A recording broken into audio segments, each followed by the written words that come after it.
Hello, my name is Mark, and welcome to my game of Night. These wonderful people here with me today are going to play through a short campaign of Night to show you, our wonderful listeners here, exactly how the game is played, and we're going to have, my hope, a wonderful time doing it. So I am Mark Berrin of Armored Gaming. You can find my website at www.armoredgaming. You can find me on X at Mark Barron one and on my Discord, which we might be able to stick in the show notes if people want to come and have a chat to me. Everybody else, how's about we go along? I'll tell her. I'll say your name, and then you want to tell me how to find you and what you do. Gina,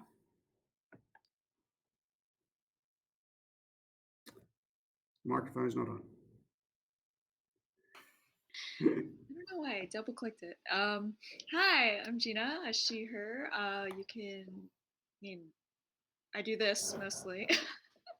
You can find me on Twitter at underscore Gina Than, and I lots of projects I cannot announce right now, so you gotta check over there for 'em. Exciting. Percival. Hi, Percival, pronouns he, she, they. I'm a writer by when I do get to write, also occasional player, TTRPG player. I played with a bunch of people, including us with Dice, and I'm super happy to be here. You can find me on uh, Twitter or Blue Sky. Uh, I'm usually there ranting about sapphic books. Awesome. Caspar. OCO, I am Casper the MB Ghost. My pronouns are them. You can find me everywhere at Casper DANB Ghost. Um, yeah, or you can find me on Tabletop Titties because I hang out there every Tuesday and Thursday. And Neon Lights Roleplay every other Wednesday when I am not here. Wonderful. And Kendra. Yep. Hello, I'm Kendra. She, her. You can find me streaming on Twitch with a bunch of people, but you can find me on every part of the internet basically at Kendra is Lost. So good luck finding me. Oh, that's okay. So, what I'll do first, I'll just very briefly introduce the game to people, and then we're going to hit straight into character creation. So, in my game Knight, everyone here are playing heroic, glory-seeking knights in an Arthurian style game, but not actually in the world of Camelot and King Arthur itself. In our game, we create the world of Avalon, and we go out and we are knights. We go out, we rescue innocent people, we do good things, and then we come back and we have to deal with all of our family dramas at home as well. So, there's a lot of narrative storytelling going on with that. And there is a key figure in our game called the High Queen, who you will very quickly meet in our introduction, who is the unifying force between all of our knights. So let's get the basic thing for everyone is that every character is a knight. You start out as knights, and because you are knights, you are literate, you are skilled, you all know how to fight, you all know how to do all of the standard knightly dances and all the rest of that sort of stuff. There's no problems with that, but you are specialized in some field or other that you are interested in. So perhaps you might be a courtier, or you might be a spy, you might be a great jouster, or you might be a fencer, anything like that. So whatever your specialty is, we'll go straight into it from there. So we're all good to go and get straight into character creation. Beautiful. Yes.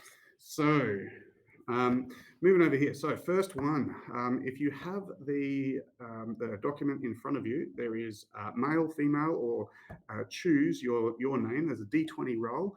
If you would prefer a gender neutral name, then you can certainly take those. Many of them are fairly gender neutral anyway, and basically add a gender neutral suffix or change to the end of it to make it your like, or just make up your name.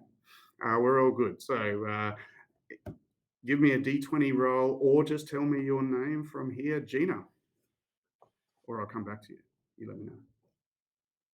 I gotta actually look at this list. Who wants to Gonna go look at the list. first? Uh, who wants to roll? Okay, I just I'll- rolled a 4. So I'm Deirdre. Deirdre? Yep. Yeah. Are All you right. satisfied with that? Yeah, let's do it. Okay. Now, with that, you have a title. Your title would be Sir, Dame, Knight, Lord, or Lady. Your choice. Ooh, that's a really hard choice. I'm just gonna go classic knight. Knight. Excellent. Yeah. Okay, we have that one done. Who's next? Caspar. I rolled a natural 20, which seems like a Oh. waste in character creation, but I mean, hey, whatever. Oh, we roll low in this game, so. Okay, never mind then. Tiernan? Or Tiernan, yep. yeah, And Tiernan. again, your title. I like old school Sir, so yeah, Sir Tiernan. Mm-hmm. So we have Knight Deirdre, we have Sir Tiernan, and Percival.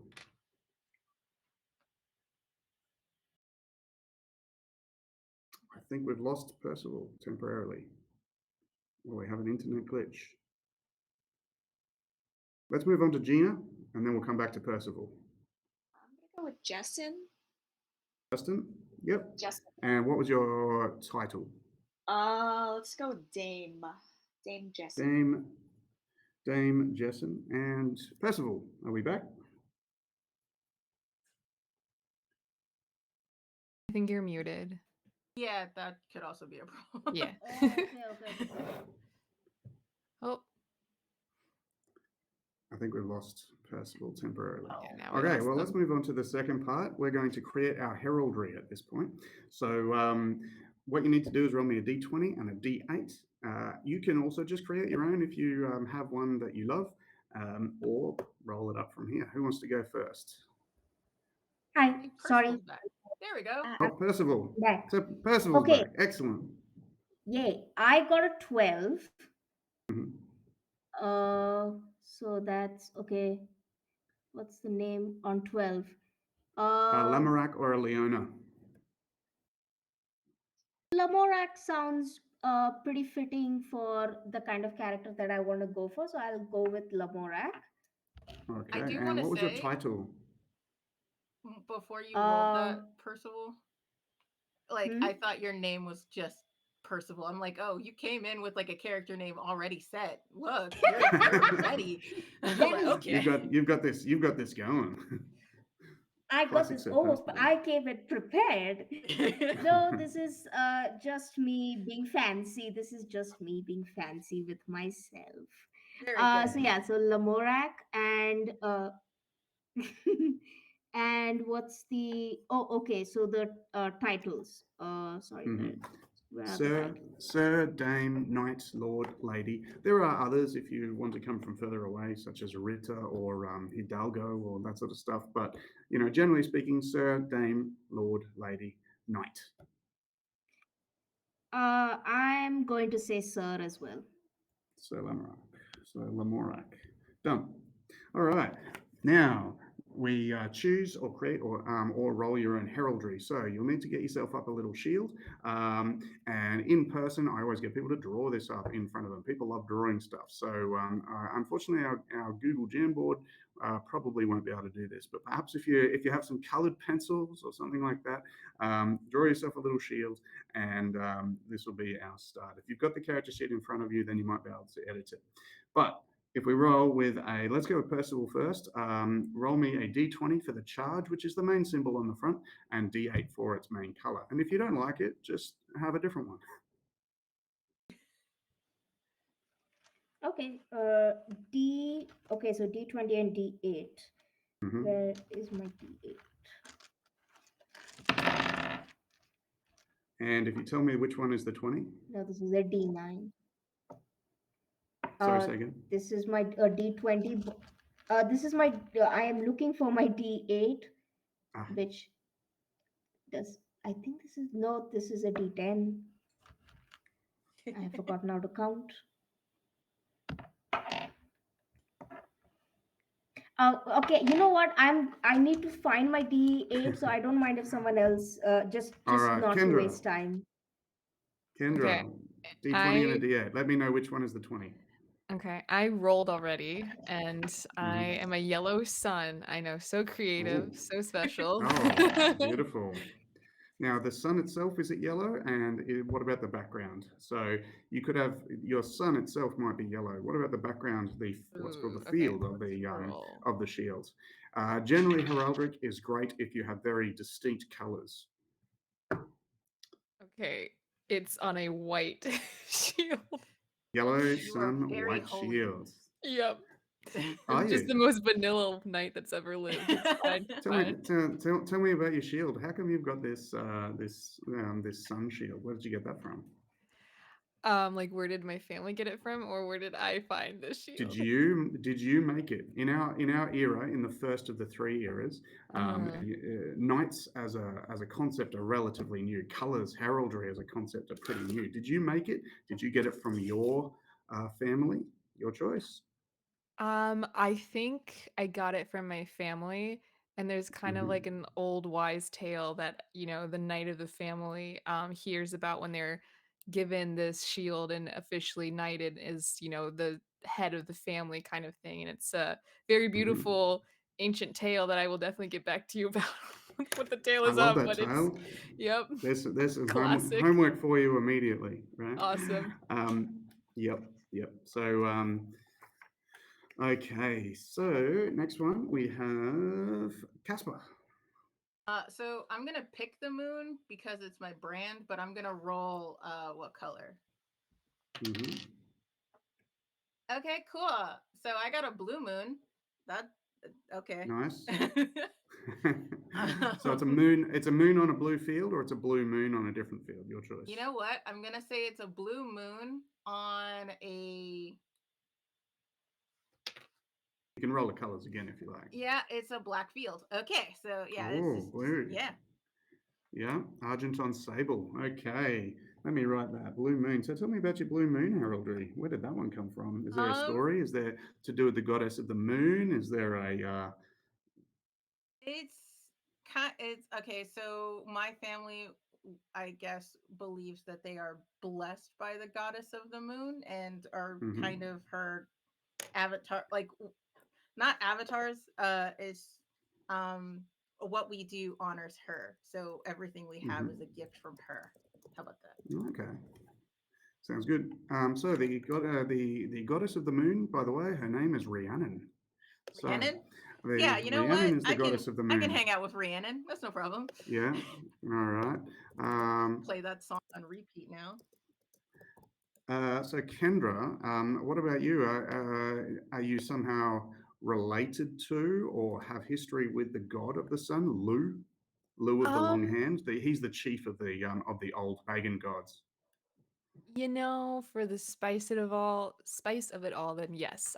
We go way back with the god of the sun. So Hmm. Do you claim actual lineage there's rumors to believe from that one of his? we have his blood coursing through our Yeah, veins, which is why we're so great. you are so great. Everyone thinks that Oh you're yeah. great, except all the Oh yeah, people who we're hate the you. best. And what was the All Instantly right. what was the sun god's And name again one more time? Lu, Lugh. Luke. Okay. Sometimes pronounced lug. It's up to you how you want to do it. I like good Or old Lugh, Luke. Lu, Llew. Yeah. Okay. So Casper, you're servants of Rhiannon, or you're descendant from Rhiannon? um, I'm gonna say we are servants because we would never claim that kind of lineage. We are not that. Demigodness. You know, you're We're not as not cool. that Okay. proud. Okay. Not as Shot fired. not as cool as Deirdre. Started conflict Beautiful. early here. Yep. Yep. Gina has disappeared on me. Oh no, there you are. Gina, so what do we got? I have a cup, and it is white. Let me roll this d8 one more time. So it is a white cup on a red field. Oh, so tell me about this cup. Now, in Avalon, there is a faith similar to that of Christianity, which the symbol is that of the Grail, which is the cup that the Grail Knight would sort of give to, would put water in it or any liquid and feed to the dying or the injured, and that would heal their wounds. Are you to do with that, or have you got a different cup and in mind, or did you guys just have a cup that you liked and you painted it on a shield? Entirely your choice. I was gonna say that I have the shield with a cup on it, and it does look like a chalice because I am not very good at knowing about those things, and I Ah, feel like this causes problems for me. Because yeah, people think it's associated with the whole Grail thing, and I'm like, it's a it's fancy really not. chalice. It's Okay, it's I it's did my not but different best at color. drawing a cub, y'all. I just it looked like a cool shape. Beautiful. I love it. Okay. So, what was your color? So, it was a cup on what background? It's a white on red. Oh, so red background. A white cup, you say? Cup on Yes. red. Beautiful. And Incidentally, incidentally, so turn in. Oh, I have I've a written white the cup wrong one in and I'm in a here. red So shirt. it was black with Blue Moon for Satyanan, and Gina's was a cup on red, and we have Sir Lamorak Sir Lamorak to go. So tell me your charge and your color. I swear I can see my character already, and he's going to be such a pain. Uh, purple and crowns. Purple crown. Oh, the most royal of the colors. Okay, so tell me about Yeah. what have you got to do with royalty, and what color is the crown for one thing, and what color is the background? If you got the purple background, pure. Yeah, purple background. With I will say, I think red is a little too clashing, which was definitely a concern for him. I'm going to say I'm going to say black crown. What they really want is to be able to recognize it about 100 meters away who you are. So, um, so what color was that crown? Sorry. The crown will be black, not emo Ooh, at all. scary. Okay, and tell me about how you got that heraldry. Did you just make it up? Do you just are you descended from ancient emperors? Because there was an ancient empire called the Remans, the ancient Reman Empire, stolen from, you might have picked it, the ancient Roman Empire, and so are you descended from them perhaps, or have you a different royal lineage, or did you just claim it and say that you're worthy of being, kings and queens? I'm going to say that on his mother's side, he was descended from an old Eastern empire.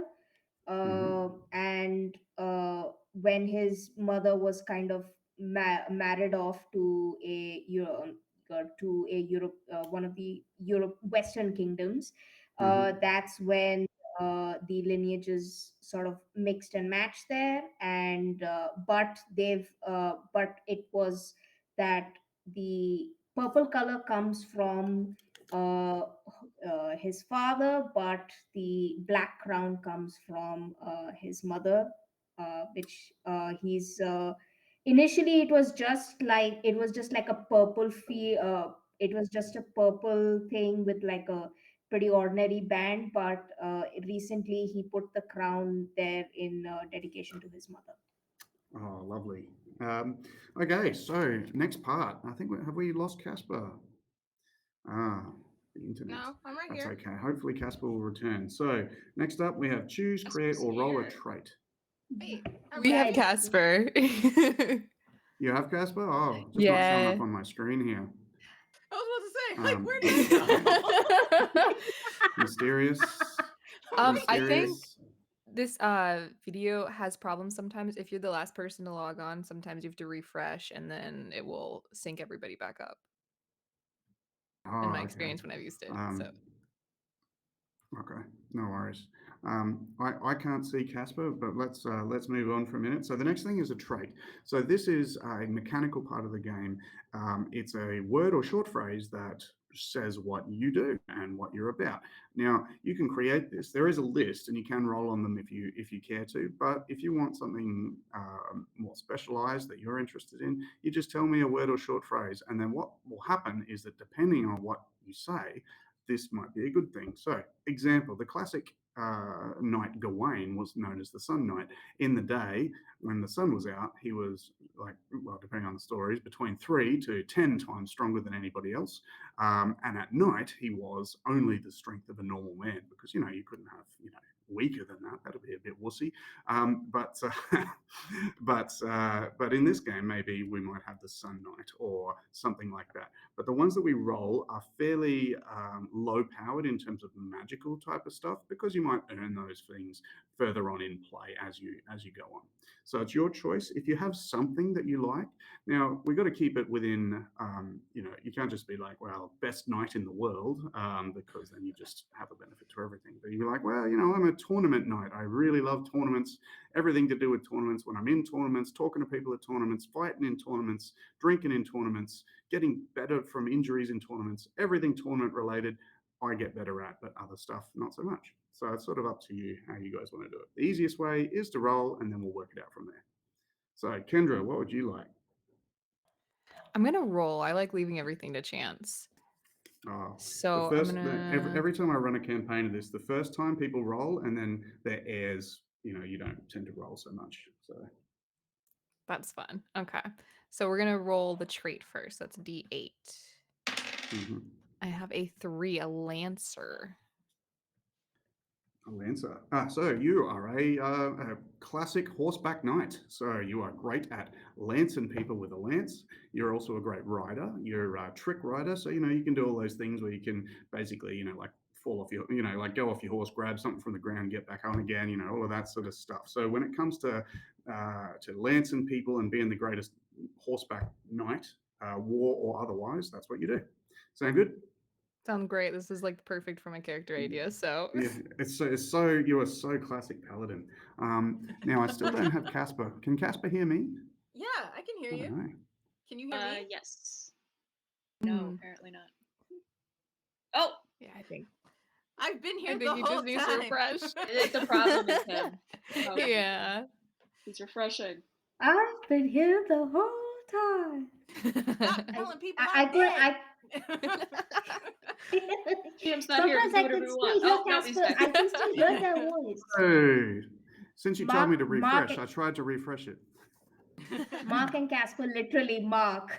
Yes, I can say it has been 5, it has been 10 minutes since Casper went away. Casper, stop Oh. telling everyone I'm dead. Nice. Hear their voice. Nice. All right, so we're rolling traits, Casper, and Yeah, so no, this I is could that hear you point the 3. whole time. Oh, Yes, couldn't hear you you at could all. not hear me. oh, okay. No worries. Well, I can hear you I'm now, and caught this up is though. wonderful. It's so. cool. We're Traits. sweet. I was since I'm not really one for leaving things up to chance, I am your foil, Kendra, basically. I'm gonna pick Hunter again because it's on brand. Hunter for Casper. Yeah, I for was Sir thinking about being the Tiernan. Night Knight because you had the Sun Knight, but Oh, yeah, why not? I'd rather. You can pick if you want Hunter. to, or we might earn that later on in play. Exactly. Yeah. I think Night is something that my family you have to aspire to be. It's yeah, to The be Knight that of good Night, to the be Knight of dubbed the Night Knight. Shadows, the Midnight Knight. All these knights. Anyway, so a hunter. So you are a tracker of animals and people. You are excellent in woodlands and all the rest of that sort of stuff. If you think I'm a ranger in a traditional D&D thing, then you can probably do that sort of stuff. A key note in this game, however, is bows. Bows are a weapon that any knight can use, and you're better than most at it. But arrows aren't. Against armored foes, arrows are not the best. So arrows bounce off armors or get caught by shields or whatever. So hence the reason why people had them. So they're great weapons in many ways, but directly up against an armored dude, you're probably going to have a problem. But just as a thought, you are the skilled archer as well. So sound cruel? Cool? Yeah. Not cruel? hopefully not cruel. Um, and who have we got next? So Gina with tell me about um, Dame Jessen. Let's see. I have rolled a 1 for Marshall. A marshal is a commander of troops and of battlefields. So you're a strategist, a logistician, and a the person who can command and organize battlefields. I love logistics. If you like it, that's great. Otherwise, roll again, or you're cool. Very boring. I love logistics. Oh, they're the most exciting part of every battlefield. Counting up all your rations. Okay, next we have. Who have we not done yet? Sir Lamore.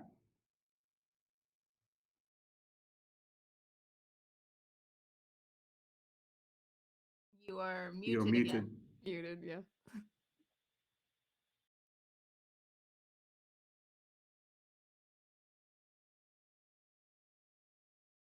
Still muted.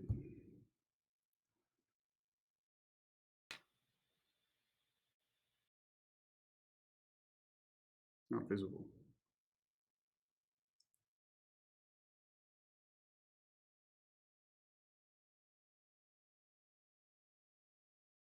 Just as a mild thing, you guys are probably when it comes to being these things, it just means that you guys are probably the best at those things. So you are the ladies' commander, Dame Jessen.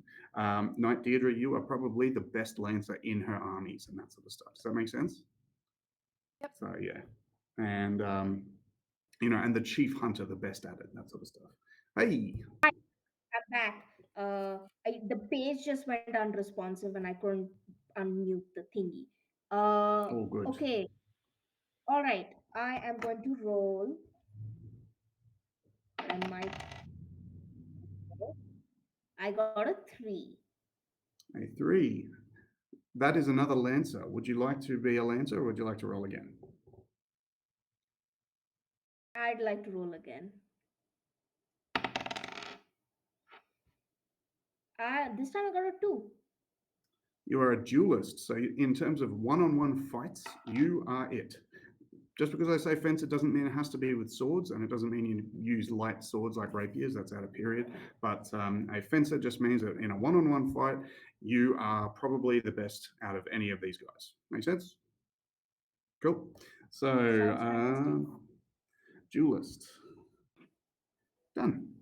All right. Now let's go into our next stage, which is the nitty gritty of the rules. So we have 3 attributes. They are vigor, which is your strength, toughness, and power.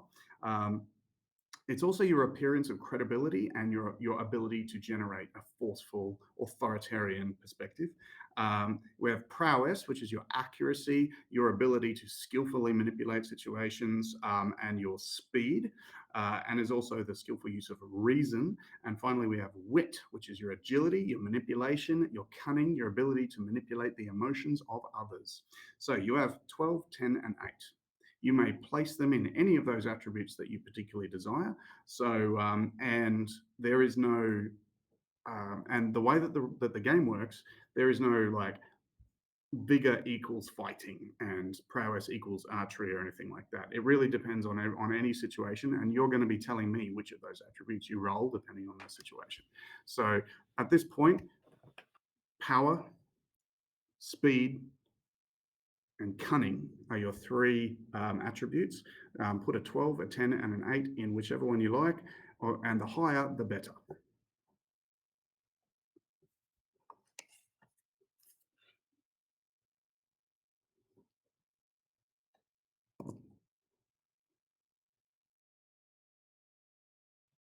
Give me a thumbs up when we're done. Nice. Tell me about Dame Jessen. No, wait. Yes, Knight Deirdre. Listen, Knight Deirdre, she's good at one thing and one thing only, and that's power. Mhm. When it comes to, I'm just thinking hot knight, but as soon as you put her in front of a pretty woman, she doesn't know how to talk. So I gave her like an 8 wit. Like she's not, she doesn't have she doesn't have wit. She leaves that But to she's the important earnest. people. She's very She's so earnest. earnest. She's very So earnest. earnest, right? Yeah. Yep. Yeah. She just like straight up, I really like you, and maybe we should do something. Get out Yep. of here. Mhm. Get out of here. What is this? No flirting, just straight to the.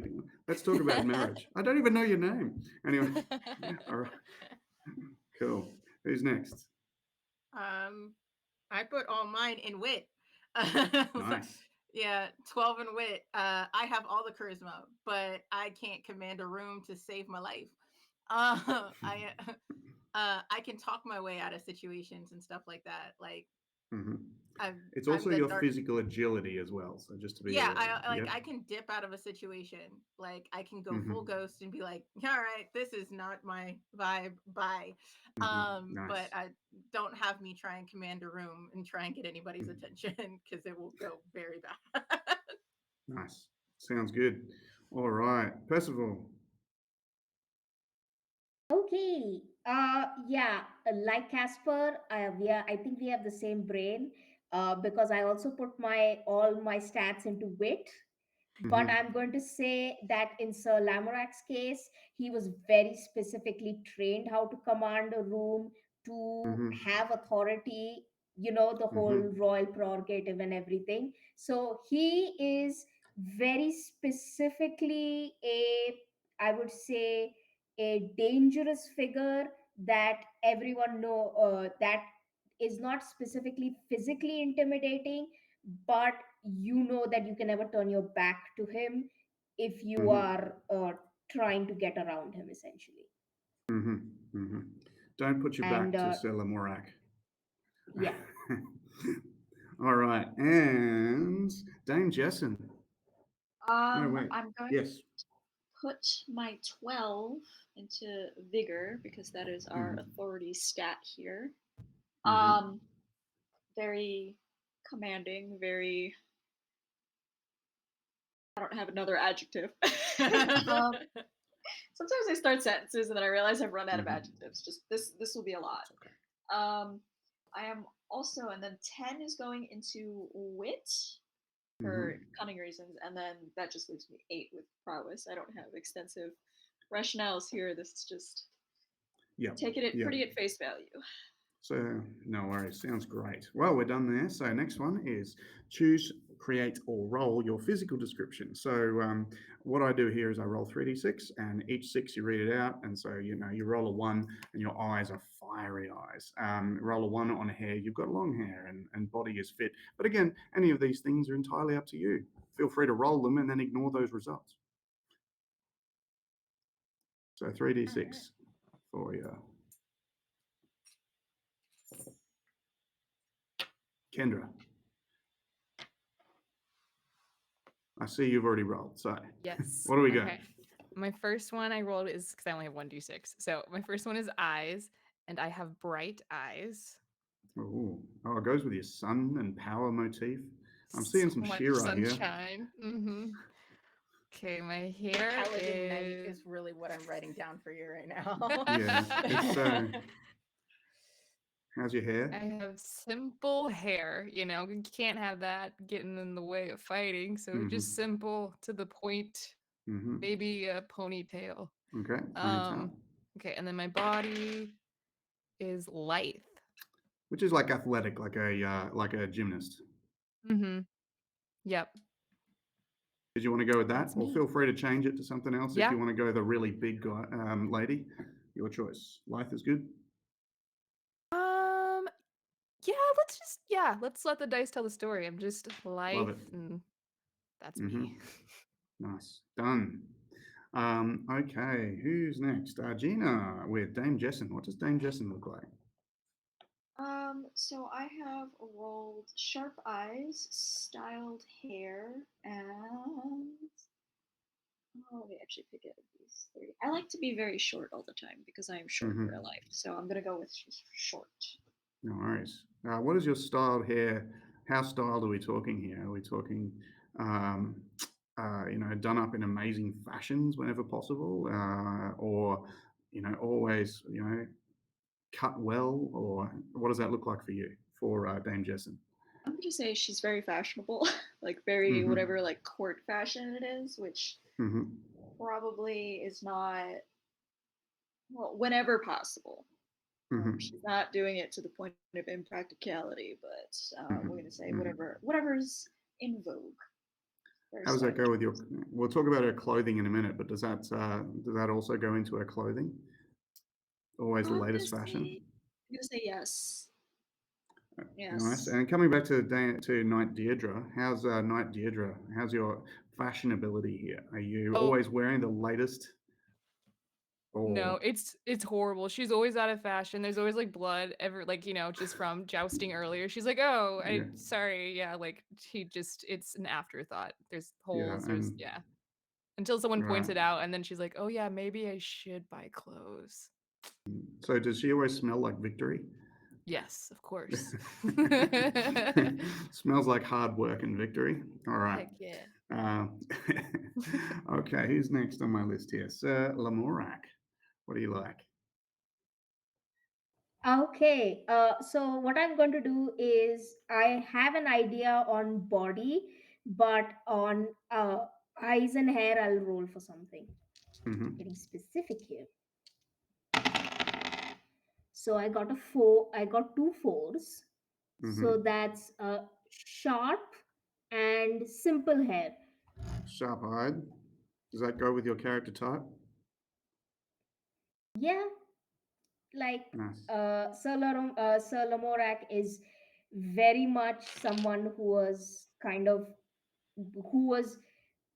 trained on politics, was trained Mm, on how to get in to get into the inner circle, to have his ear on the on every wall, to know, to see everything, very good at perception, knowing your the opponent or a rival's weaknesses, very trained in being the sneaky ass courtier that he was meant to be. It's just that mhm. he prefers, instead of sneaky backstabbing, he prefers just going, "Hey, let's take this outside," kind of situation.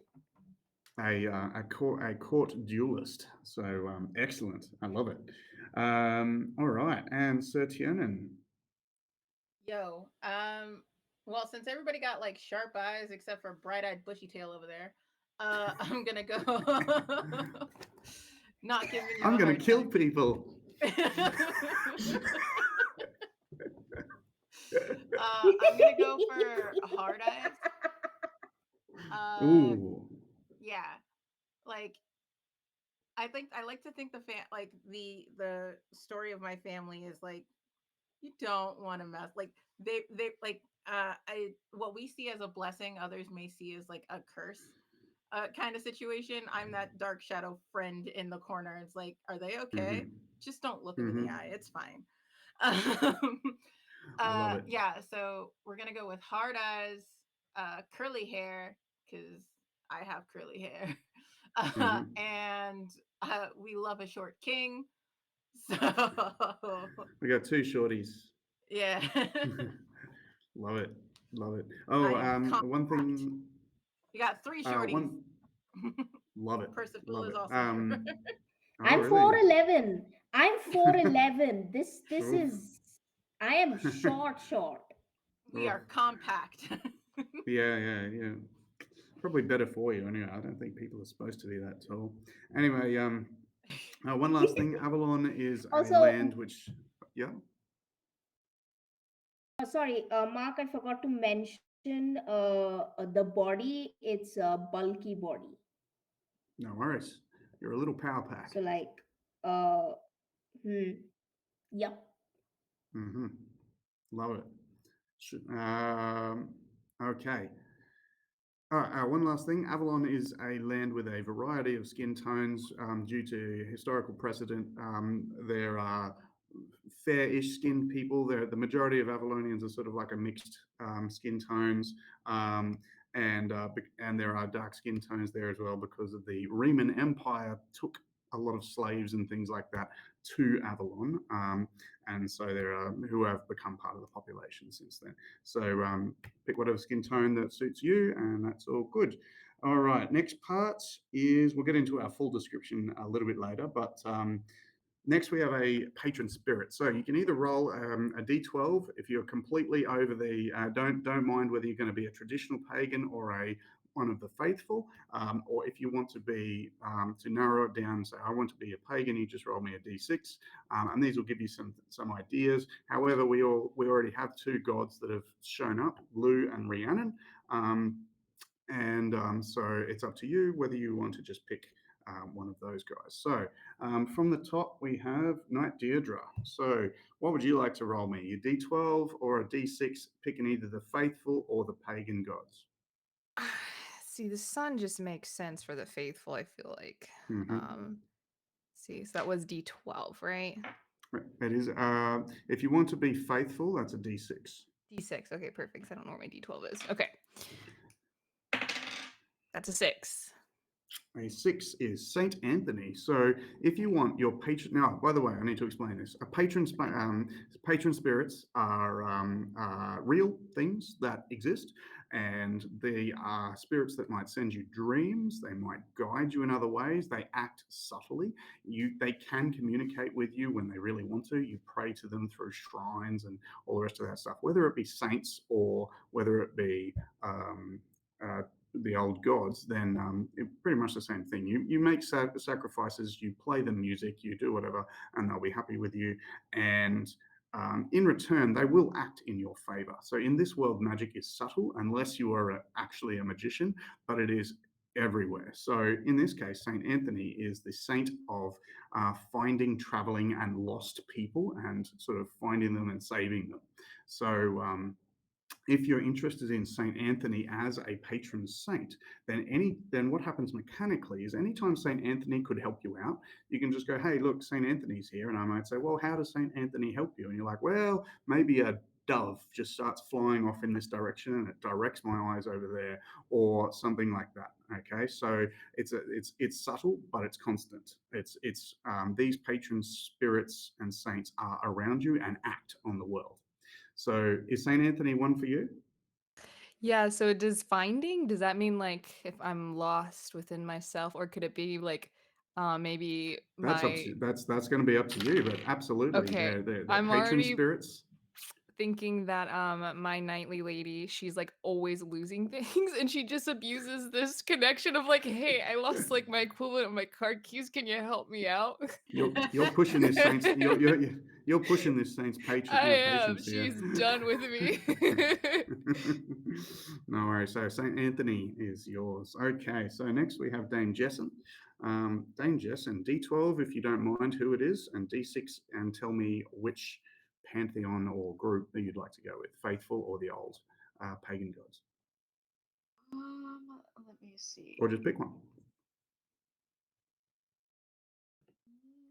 Can I can I just pick how do you pronounce this? Tyrannus? Tyrannus, yep. Storms and Strength. I want you to think of he's kind of the Celtic version of Thor. Um, so if you're interested now, so being powerful, being strong, fighting, that sort of stuff, as well as storms, weather, and so on. Yeah, how does you're happy with Tyrannus? Yes, I'm gonna Absolutely. take a while to think about how this fits in, but I'm happy with that conceptually. In the It's past, when I bias-based. had a player have Tyrannus, they would basically, whenever they needed something like a rainstorm or something to happen, then they would pray to Tyrannus, and they could get that sort of juice happening. Or if they were fighting in the rain, they would get benefits, something like that. Does that make sense? Yes. Not that fighting's everything in this game, but it is part of what it is. By the way, these spirits can get annoyed at you and curse you and stuff like that if you happen Oh, I hope to so. act against their tenets too much. But they're your patrons. They're your patron spirit because you favor them in some way. Okay, Selamorak, faithful or pagan or don't mind. Um, So far, we're all I'm pagan all the going. way down. Yeah, same. I'm also going to go with pagan. All right, D6, please. Oh, no, that's not true. We have a member of the faith, Saint Anthony. So I lied. Okay, so I roll a d6. Yep, if you want to go with the pagans, yep. I got a 4. A 4. One, two, three, four. Gafanan, the god of craft and fire. So he's the guy who brought metalworking to the world. He's the one who can manipulate fire, the earth, and the underworld. Okay, does that Okay. suit Sir Lamorak? He's also the god of riches, and because the underworld is also like literally the stuff you find in the ground. Which is separate to the other world, which is where spirits go when they die. So the underworld is in the ground. So wealth, power, gold, all that stuff is also Gafanan. So Uh, sound fair? yeah, I think that works because And I'm crafting. going. Oh, nice. Because I think in that way I can say that on his father's side, he happens to got, or I would say both his mom and father had massive interest in like metalworking and stuff, and he happens to be he's very good at making things with metal and likes to be near the forge and fire. Has he has no Even though he's issues a with. politician, is it something that he Yeah, personally enjoys? Even though being a craftsman is maybe not politically the greatest thing in the world. yeah, I think that his parents when they were trying to gain favor, uh, his ancestors and his parents, they used their metalworking ability or their connections at the forge or the time that they spent there to find out very essential details about the other knights' weapons, Hmm. about their swords, what kind of weapons, how it was made, who made them, what weaknesses there are, or even in some cases, some of their ancestors went more into the designing of shields and stuff. So his parents were um, they they had a lot of, I will say they had a lot of connections at the various forges, and this is something that's passed on to Lamorak, and he tends to use that as a source of gossip and information about like how many times does this knight or this lord or dame keep coming in to get their stuff repaired, where are they Hmm. going, what's up there. So Hmm. but this is not a but this is also his own, this is a family hobby, but he doesn't really talk about it in court. Nice, nice. Oh, that sounds awesome. All right, and last but definitely not least, Sir Tianan. So I rolled a d12 and a d6 just for giggles, and I got Yeah, Saint Gertrude of Huntington Forest, and then double up. somebody of like Fear and Tactics. The guy's name I can't say, so I'm like, Oh, a bottom. bought it. Yeah, Okay, bottom. bottom. Yeah. Of Fear and Tactics. So I'm like, There's okay, also that's Rhiannon. If you care to, Rhiannon is a goddess, one of the big ones. She is Lu's wife. So Lu is the god of the sun. She's the god of the moon. They kind of, they circle. Um, but she is the goddess of dreams and night and shadows. yeah. I think I'm gonna stick with Chu Rhiannon. Yeah. She's also souls of the underworld. So getting the fertility goddess and rebirth as well. So she hits lots of goddess angles. Hey, So yeah, I'm all gonna stick right. with her. Yeah, Rhiannon sounds Yeah. great. Okay, now here's where we start to get a little bit fun. So I mean, it was fun before. So we have Deirdre, we have Jessen, we have Lamorak, and we have Tianan. We now make two family members each. You've got an heir. Now, these people are within a year or two of your character. Oh, sorry, I've forgotten a spot. Silly me. You have to say how old you are. So roll a d10 and add 17, or just tell me how old you are. Generally speaking, you're not too old because you wouldn't want to be past the age of, I don't know, 35 like myself, because you start to feel your body wearing down. I think my adventuring days are before me in the distant past. So, but it's entirely up to you. If you want to be a slightly older knight still going out adventuring, that's perfectly cool. You just got to whinge about your aching bones and stuff a lot, you know. I mean, 35, I'm like 10 years from death here. It's crazy. Hey, I only just turned 30 and I'm great. Well, I'm 39, so wake up in the morning and Feeling like Uh, P. Diddy. I will- I'm going to Oh, turn sorry. 30 in 2 years, Mark. This is definitely, I can see the future I see is so bright. yeah. Just imagine, see the wrinkles and white hair. This is you, right? Oh, I already have white hair. Oh, the white hair, I'm already covered. This is genetics. I already have the white hair. You just Oh, can't it's see coming it through. fully here. uh, Yeah. Oh, yeah. All Allison right. How Max, old are we? 27 though. Oh, a bit older. Harold Max. 27. Nice. All right. Who's next? Deirdre. I rolled a 3, so I'm a young, scrappy man or woman. Sorry, 20. I don't know. 20. I have this weird Yeah, image of my Lamora. knight in my head. Gender is whatever you want it to be. Yeah. What is your preference for your character? Female or male? It's your choice, no, or is I'm it gonna- ambiguous? I'm gonna leave it to female. I'm gonna do that. All right. Yep. Cool. Sir Lamoric, how old are you? I got a 7, so plus 17. That's 24. 24? Did I do maths? oh yeah. So Sweet. yeah, I 24. think that's 24. Yeah. Ah, 24. okay. We got the elderly Dame Jessen. Okay, and Sir Tiernan. I rolled a 5, so I'm at Ooh. 22. Oh, you young scrapping people, the world in front of you. Okay. All right. Create I two am family legal members. to drink. Yeah. Here in Australia, we did that a lot earlier. Okay, so two family members, both are younger to you, but are of near. So this is in Avalon, our fantasy land. We have the system of heirs basically goes that you've got a preferred heir. It doesn't need to be your eldest child or eldest adopted child or anything like that. It's literally the one that you say to everyone, that's the one who I want to look after the lands afterwards because I hate my eldest kid. They're an idiot. So I'm going to leave it to my youngest kid or whatever, right? However, this does have its own problems, meaning that it splits families apart, and then you've got highly trained, skilled killers who don't live at home anymore. But nonetheless, you know, they love it. They think it's great. You've got two family members. One is your heir and one is your spare.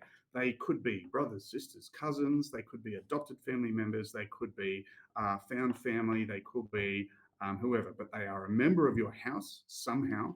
They are related to you either by choice or by bloodline. Now we come up with them. Now you'll see there, you've got a D12 for your concept. So when I do this, like I wrote those there just because it's just a little trigger for a start for a character. We don't need to get deep into these characters, but I might say, hey, look, my heir is Sir Lance a little, and he is prematurely baldy. And he hates it, and he hates anyone talking about how he's going bald. And he's 27 and his hair's falling out, and he hates it. And that might just be the start, right? It's just the very start of that character because we see them progress as the game goes on into different people. And these are also, if your main knight here dies, which is possible in this game and can happen, these are the people who will be your replacement knights. So they will be members of your family. So, first one, you'll need two family members. Let's go.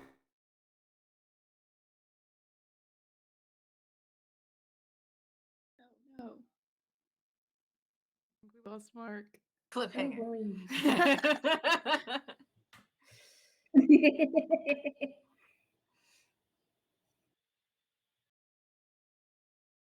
Without a GM, we can do whatever we want.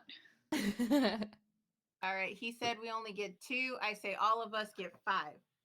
That sounds like political chaos. Yeah. It sounds like it causes I want it more to problems. be Games of Thrones.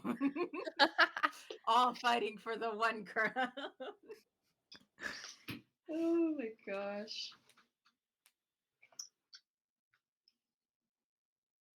Does anybody like my whiteboard? Okay, that's Very so nice. smart. Hooray! Okay, we're Oh. back. I don't know what happened. Yay. My internet just dropped out, I think. Okay, so let's go around from the top. So, Knight Deirdre, can you tell me about your two family members who live in your house, by the way? So you have what's a house on your fief. It's probably a walled little compound. It's the most, everyone has a fief. They've got about 200 peasants or so who work the lands for them in a, contractual agreement. And they're not serfs, they're not slaves. You don't do that, but you do have an agreement that they work the land and you protect them. And you have your family house, which probably has a little extra few outbuildings and all the rest of that sort of stuff. But there are two people who live in your house. So these are not family members who might be like squired off to some other night and are wandering around, or they're not people who have sworn oaths to a monastery. That would be not a great idea because, well, it could be a fun story idea, I suppose. But yeah, people who literally live in your house. So who are they? So let's start with Knight Deirdre. Okay, and they can be related to you. They should be related They to should you. be. Okay, okay, okay. But they might be So adopted. They could be okay. adopted family members. That's fine. But yeah, they're definitely related to you. I feel like my lady knight, she didn't really put that much thought into it. So Oh, her heir. no husbands or wives or any of that sort of stuff at this point because that's part of the game. Okay, Yeah. awesome. So she chose her first cousin Elaine, because Mhm. she's really talkative and she was just, she showed interest in being a knight and she liked the spirit of it, and she was a smooth talker, Elaine. So she's like, you know what? Sure. If something happens to me, you can be the heir. Oh, quick thing. Just a part of the every gentle family, which is knightly family, all members of them are trained at least in combat. So there is a small group of people in all of Avalon. They all know how to fight. So any of your heirs, whatever their preferences are, they have been trained. Okay. So they're trained. So everybody's So she's trained. talkative. Yeah, so she just asked first, basically, was how Deirdre chose. Hmm. Is just basically she was the first one to ask if she could be the heir. So Hmm. yeah, that's my first cousin Elaine. Nice. Cool. And then Nice. And second my one? spare is my youngest brother, Amron. Um, let's see, and then let me roll a d12 to see what his trait would be. What is my 12? Yeah. See, an 8. Cautious.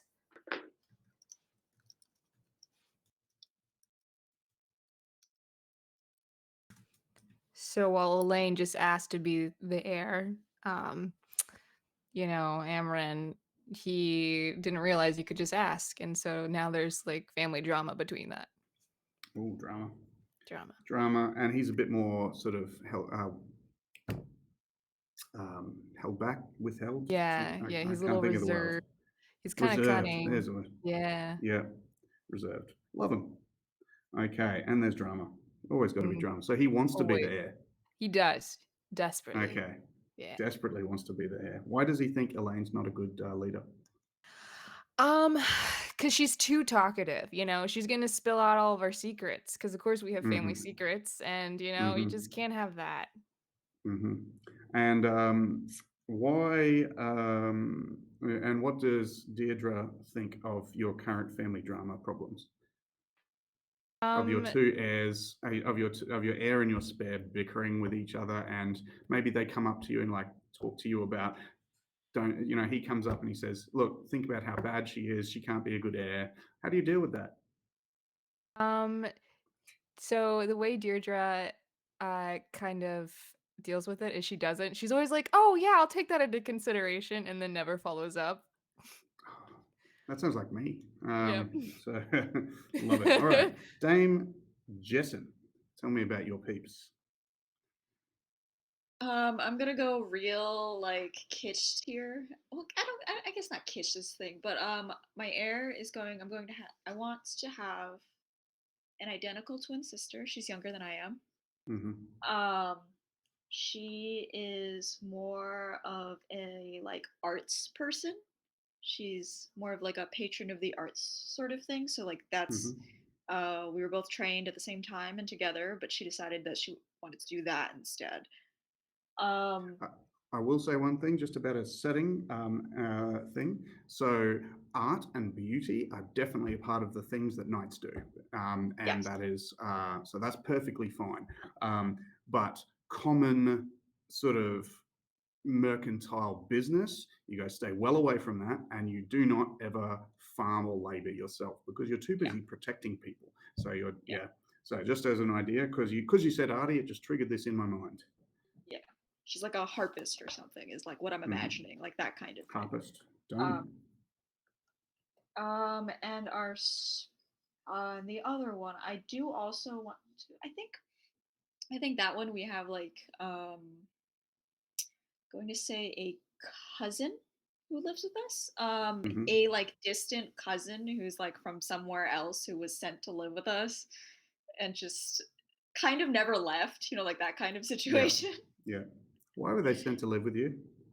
I'm not sure actually. I feel like I almost want to say that like Jessam does not remember, and it's like in that weird awkward situation where it's like you've been here for 20 years, and I don't really want to like Yeah. is Yeah. that What did you that feels like do? yeah, it feels like it Yeah. creates like a really big like problem, but it's like it's been like 15 years. I should have asked this Yeah. 15 years ago. What do you Okay. mean? Nice. Oh, what are their names, by the way? I am not sure. I'll come back. All Yeah, right. I'll figure it out. So Lamorak, tell me about your peeps. Okay, so I'm going to say Sir Lamorak is more of the has best friends, values friendship and bonds over blood, especially because a lot of their family. I'm going to just drop a little bit here. Lamorak has massive issues with most of his extended family because, quite frankly, they're all money grubbing assholes who are just after his case all the time, and dealing with them is more, unfortunately, right now most of his job. Right. So his heir at Sackville the moment. Baggins is coming up. All right. Go So for it. his heir is his mother's former squire's child, who is his best friend from childhood. hmm Best friend. And And so you have adopted them into your family? yes, Okay. their name is And Aisha. Aisha? Yeah. Yep. And give me something about them. What's their personality like or something?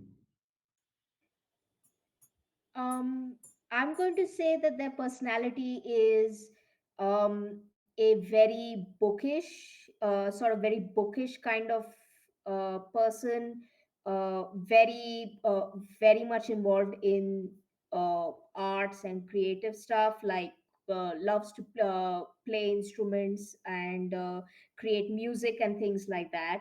Uh, hmm but they're kind of, how do I put this? If I know this is medieval times, but if you can imagine a very angry metal rock star in medieval times, that's the kind of music that Aisha composes. Just very angry Just the lyrics angriest here. harp the angriest harp you've ever Medieval seen. rock. Just plucking that Ex- harp. Yeah. ex- just plucking that away to glory. Love it. All right. So who's the next one?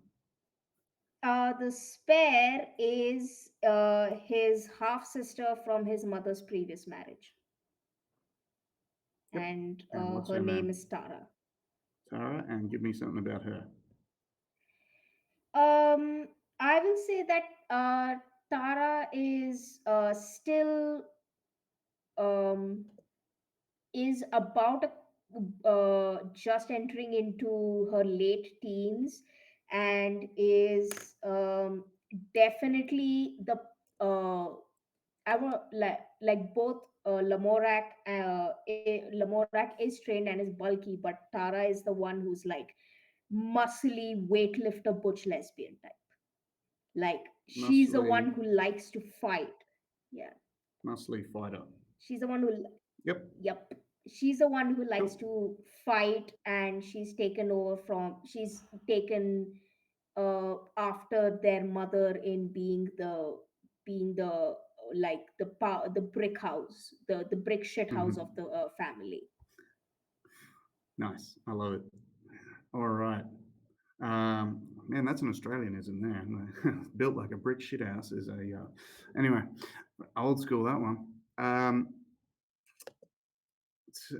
Sertion, tell me about your peeps. So my family isn't super traditional. You know that type of family who's like, oh, you're a random kid on the street? Sure, you can live with us now. Mm-hmm. Like we have a lot of cousins that we adopt into our Mm-hmm. family. Mm-hmm. So it's not really like blood ties that keep us together. It's just like whatever. And whoever founded this family just says like anyone who is in this family is subsequently blessed by Rhiannon. Oh yeah. So it's like you get initiated in, and then you get the blessings and whatever. Oh, You so just you're a have to cult. So you basically, take the poor and you take the poor and the impoverished kids and you induct them into your cult. Okay. yeah, but for good. We don't like Yeah, but it's using good that word here. actually. Cult is a Look, they get fed and they're off the four-letter streets. word.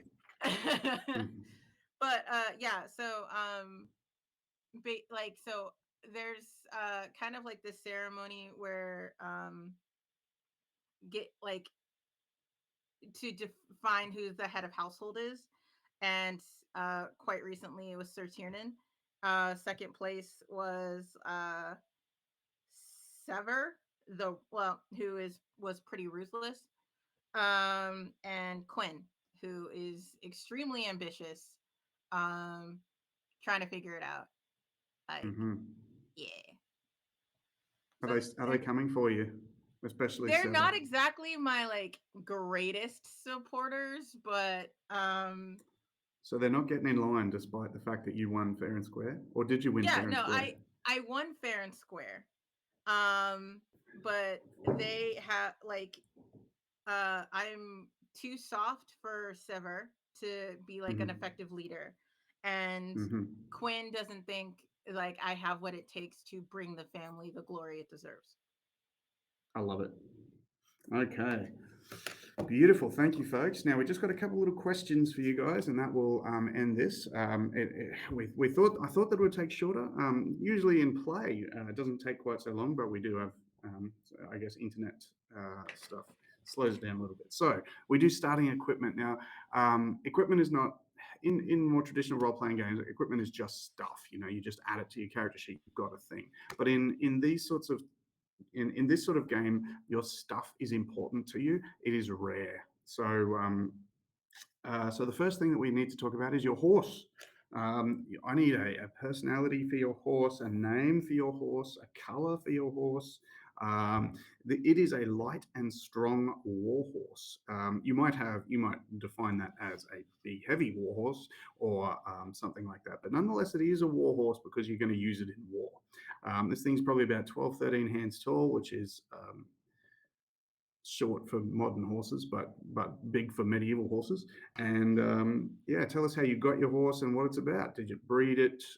Was it a gift from someone? That sort of stuff. It is an expensive, rare, valuable commodity, and maybe a friend. I can do mine. Yeah. So upon winning the title of like the family knight or whatever, I'm blessed with a Mm-hmm. horse. That's what I get. Mm-hmm. And it is like a midnight black horse that is traditionally named Nyx or Shadow or something like that. I named mine Asher because I wanted to be different. It is midnight black. Nice. There is not a lick of gray on it, but Sweet. yeah. And what's its personality like as a horse? Is it a greedy? Is it grumpy? Does it hate people? Is it everyone's Asher's friend? Asher's pretty chill. He'll come to you like if you got an apple or something. Um, Mm-hmm. like he's loyal to me, but he'll also like sniff around other folk. Very food driven, my Asher. Food driven. Yeah. Wants all the snacks. Nice. Okay. Who wants to go next?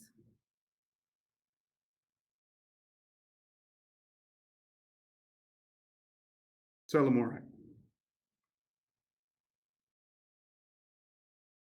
You're muted.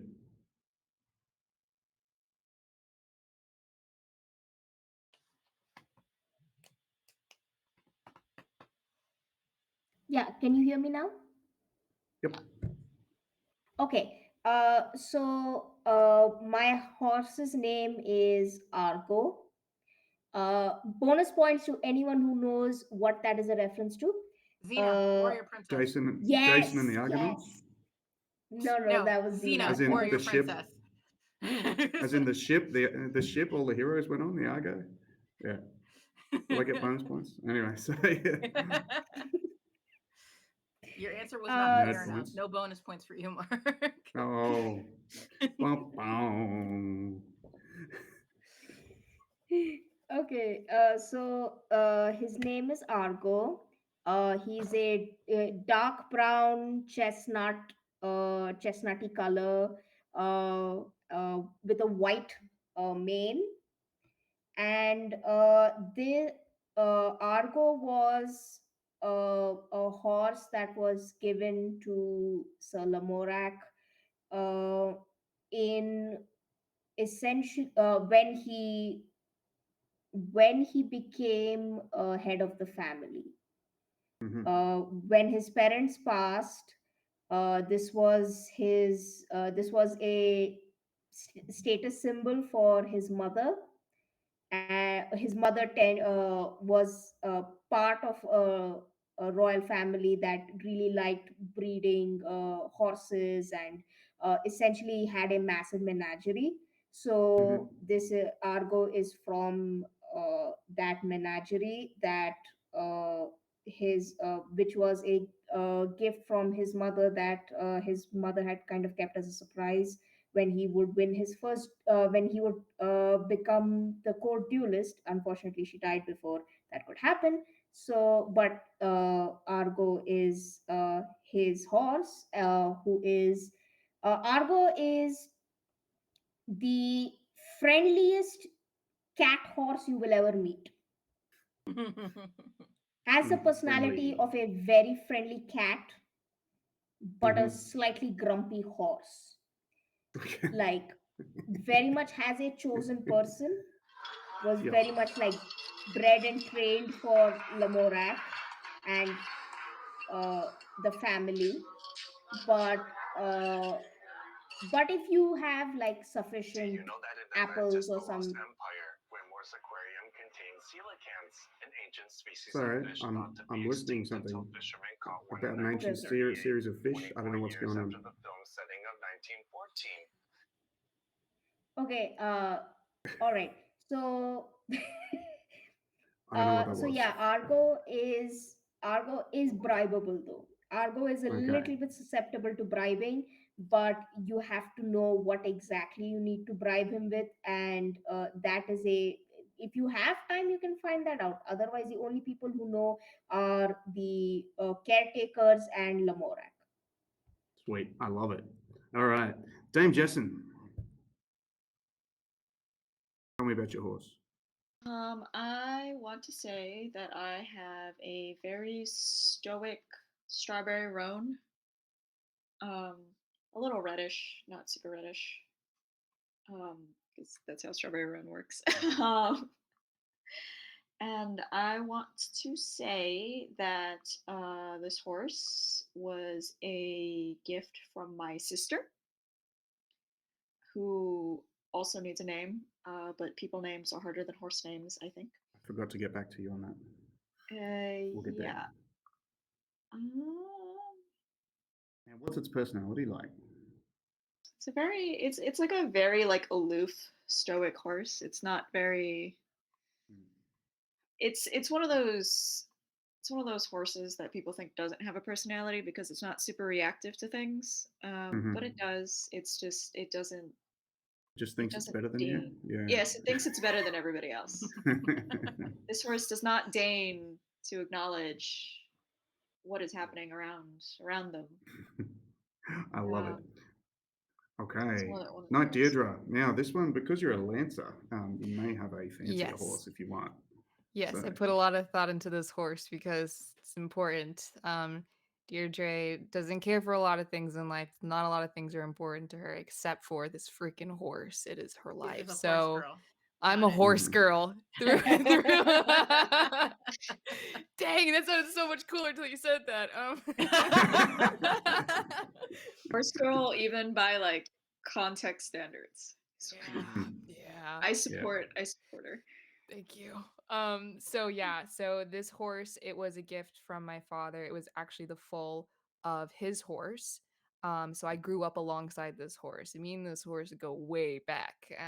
We went to our first battle together, everything. We've been through it. I'm It's just a imagining all these beautiful. selfie snaps together, you and the horse. Mm-hmm. Anyway, Mm-hmm. Just portraits, tapestries along the wall. go Throwback up on Thursday, medieval me and the Instagram. horse. Yeah. Yep. Sorry. So no, you're fine. It's a white horse. It is strong and big. I don't know what breed of horse that would be, but a strong, big white horse. And it's almost like feral. You shouldn't make eye contact with it. It takes it as a sign of aggression. It is very unfriendly, but almost like creepily still. If I tell it to be, like Mhm. it's very receptive to me because we have like our own communication with each other. And its name Is it a is mare or a Drums. stallion? A What's its name? Sorry, stallion. it's a Drums, stallion. because it's like the war drums. So if you hear Would love it. exactly. I'm scared of drums. Okay. So I've met. It wasn't white, but I grew up on farms, so I met a horse that was a bit like that. Anyway, so that's how horse is done. So next one, far less important. All I need now is a name and a little personality trait. You've got a kid, not necessarily your personal kid. You have a squire. Who their job is not to fight for you. You're the knight. Their job is to look after your stuff, cook you dinner, make sure everything you need is done, pour your wine for you, all of that. They are learning from you. They may be a member of your family. They may not be. And and and then you've got to tell me, importantly, who's more important to you, the squire or your horse?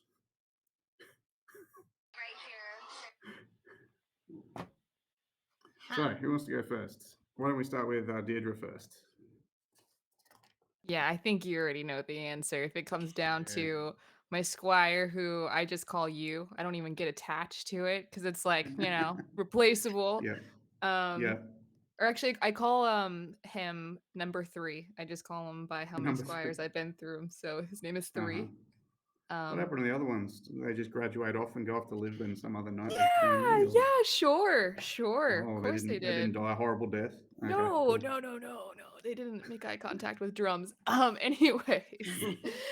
So yeah, 3 is let's say they are because they've heard rumors about this job. They're a little jumpy Mhm. Jumpy, and clumsy. Yeah. jumpy and clumsy. Your kid's usually about 13, 14, something Okay. like that. Jumpy and clumsy. Okay, so next we have Dame Jessup. I'm gonna say that my squire is a kid named Egerton. Um, I was trying to think of horse names, so I totally forgot. good. This horse is not more important than me, but I realize I'm running behind on names. Yep. I've named the squire kid. I think he is actually very quiet. Um, Quiet. we don't have like our relationship's not terrible. It's not particularly close because he's like a little shy, like very shy. He is more important to me than this horse. I have a better relationship with this horse, but Is it on only because you've only principle, just got to know him? Like, is he yes, new to you? Is he a new yes, he's squire? He's only new. just come to you. He's Yeah. new. He's got like a social anxiety. He doesn't like to talk to me. He thinks I'm very intimidating. Nothing You anybody are. does. Yeah, nothing You're a full anybody, knight. me or him does. Like he just doesn't. He's scared of me. Mhm. I have done nothing Nice. to scare him. Mhm. He's probably Okay. taller than He's me just too. he's a bit scared or Yes. anxious. Anxious. Okay. Next one. Stella Morak. Tell me about your kid.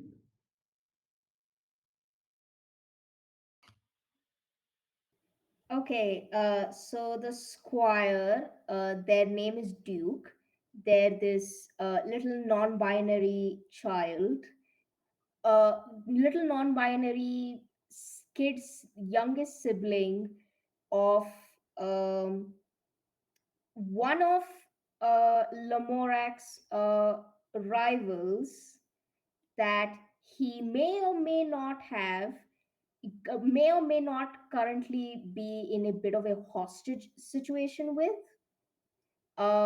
where So you he stole this kid. essentially is, well, I wouldn't say stole, it was more a, I will train them, Yes. like I'm That's going to train them, and in exchange, you can you like there is a small house, a cottage, that the eldest of this minor knight, that Lamorak had defeated in duel, and he allowed the knight to boast that he was the or that this knight is the only one who's ever defeated Lamorak.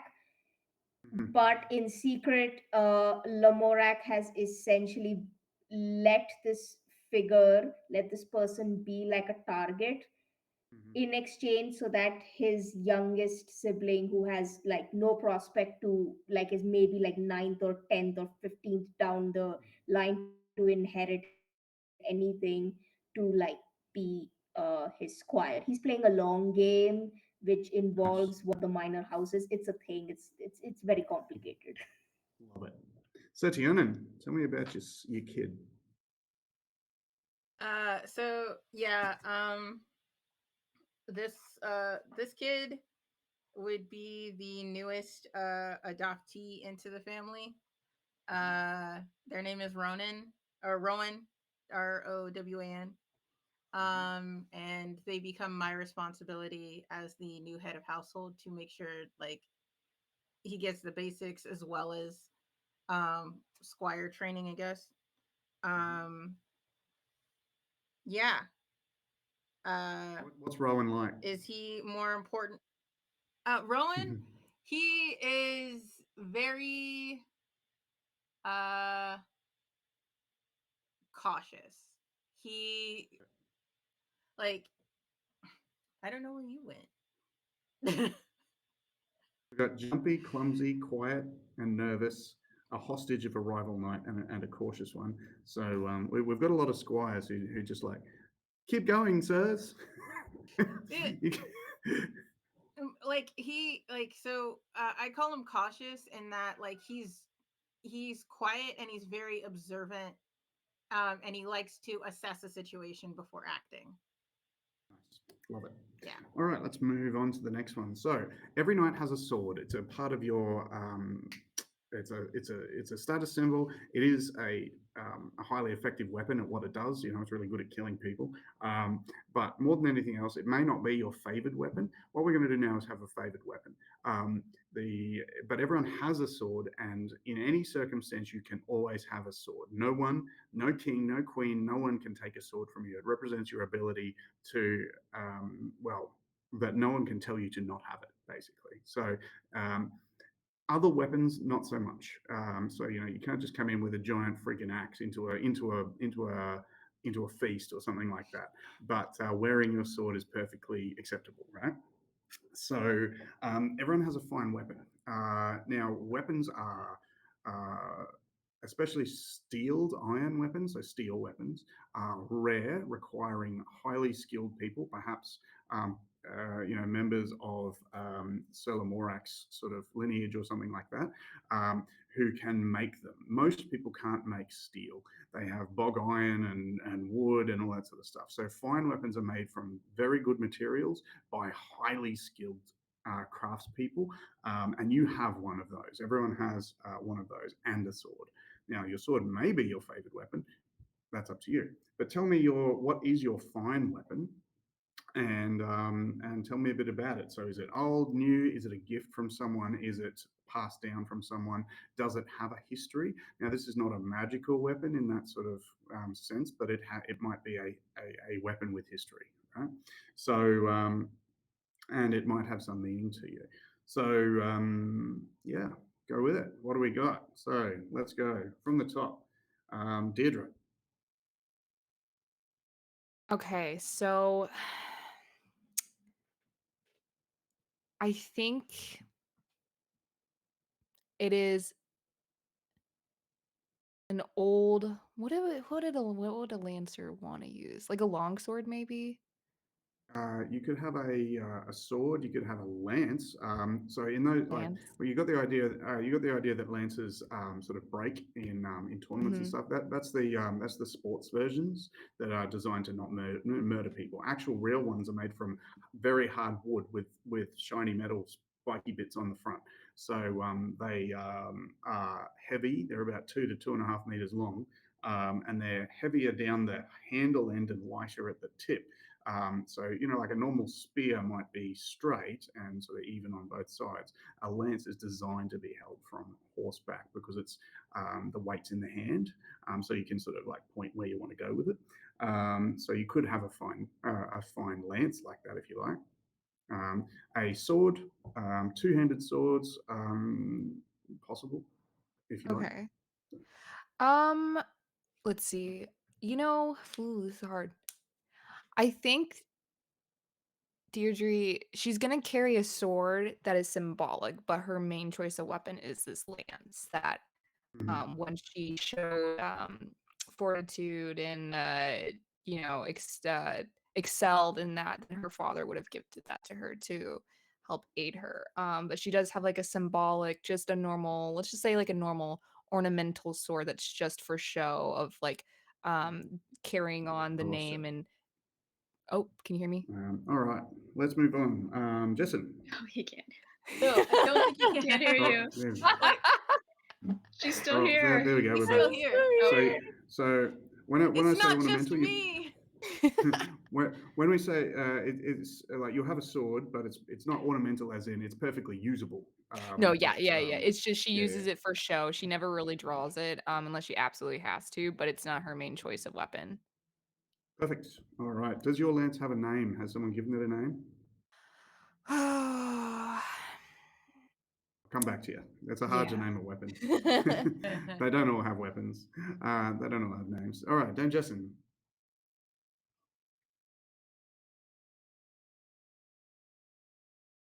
Oh, I was thinking about names too. I would like to have a flanged mace. I love a good mace. I love bludgeoning weapons. They're great. They're Flanged about 2 to 3 maces. kilos. They're not particularly heavy. They Yep. really hit people in the head really hard. Yes. The flanged ones have the thingies. Mhm. They're called flanges. So Why am I explaining this? why is it? Um, Why is this flanged mace important to you? I'd like to think that it is a. Oh, we lost somebody. I'd like to think that it is a what's the word for it? An heirloom weapon. It is a weapon that my one of my parents had. I will decide which one later. Um, it does have a name because it is an heirloom. That is the word I'm looking for. Um, but yeah, I think that's All mostly right. it. Well, we'll leave that from there. All right. So Lamorak, what's your favorite? What's your fine weapon? Um, so I'm going to say Lamorak's fine weapon is a double-bladed axe. So you got a double blade or a Uh, double bitted axe. Yeah. yeah. So your Labras is This pretty is relatively uncommon in this area. A double bladed on both sides. Um, hmm, so why would you have, or how did you get this thing? They certainly exist. They're just not common. hmm. I'm going to say that the Labras in this case now as the player, I chose this is because I do tend to stick to stereotype. But you know, we have to we need the saphism really apparent here, even though you know. Mhm. But okay, so Lamorak chose so Lamorak made this Labrys, inspired of on his mother's side a lot of the ancient weapons, but because he was a teenager who was like really obviously really into weapons, like most of his family, into making them, and he was like, you know what is better than a normal axe, like like what if there were like blades on both sides, and Yeah. every head of the family makes their own weapon, and Lamorak made his when he was fully trained, and you know, a medieval version of certified to be a metal worker, and made his and has been uh, this is his baby, this is his baby. He doesn't give a shit on all the weird eyes that everyone keeps giving at the weapon. He's just like, Mhm. I have a double bladed axe and you don't, so like I can literally cut your head off in two different directions, try me. Nice. I love it. And Sertionan, what is your favorite weapon or Uh, fine weapon? my fine weapon is a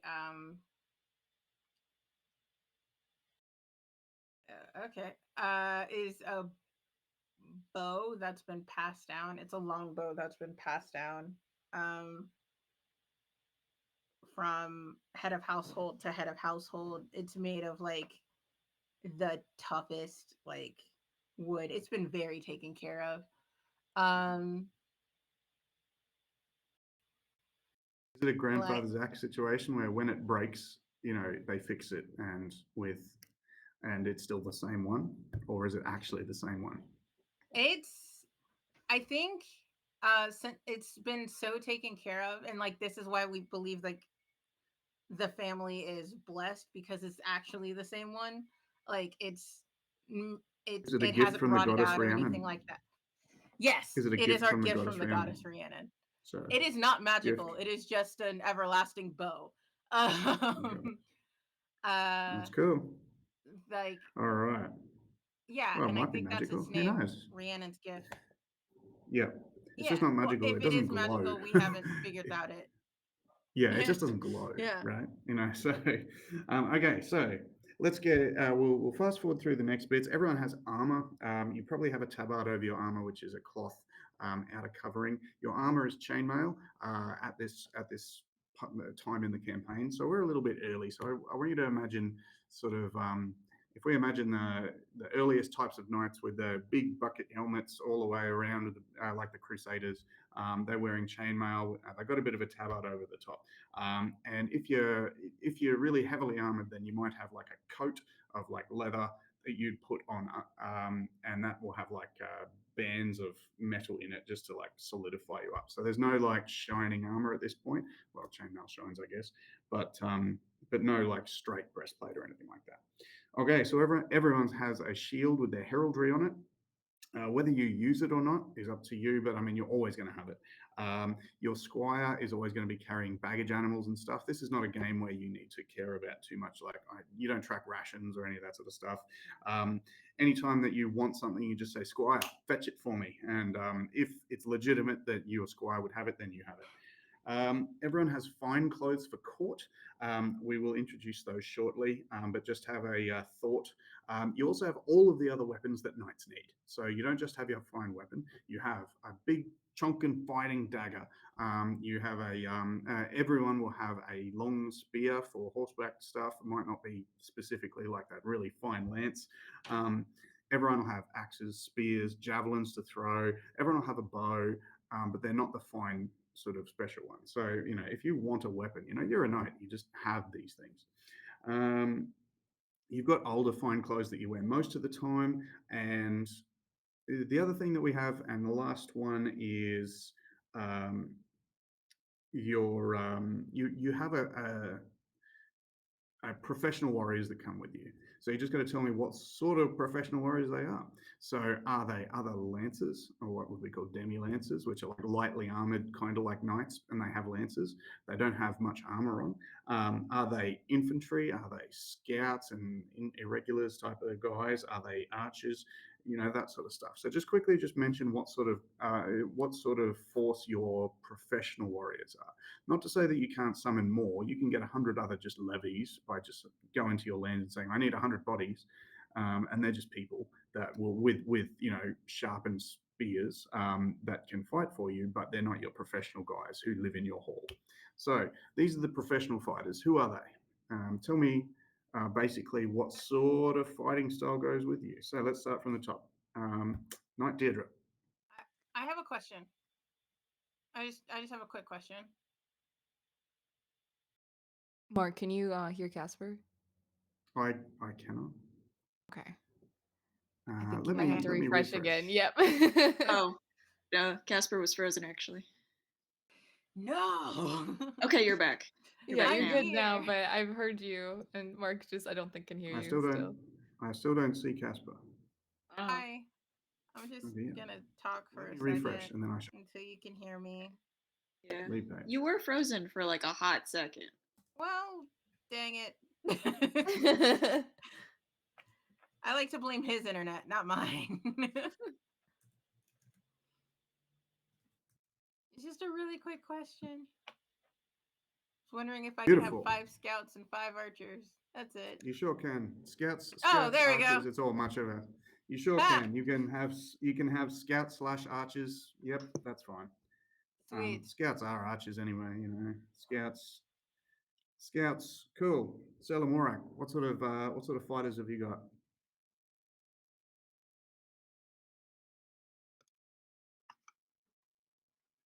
You are muted. First of all, you're muted, my friend.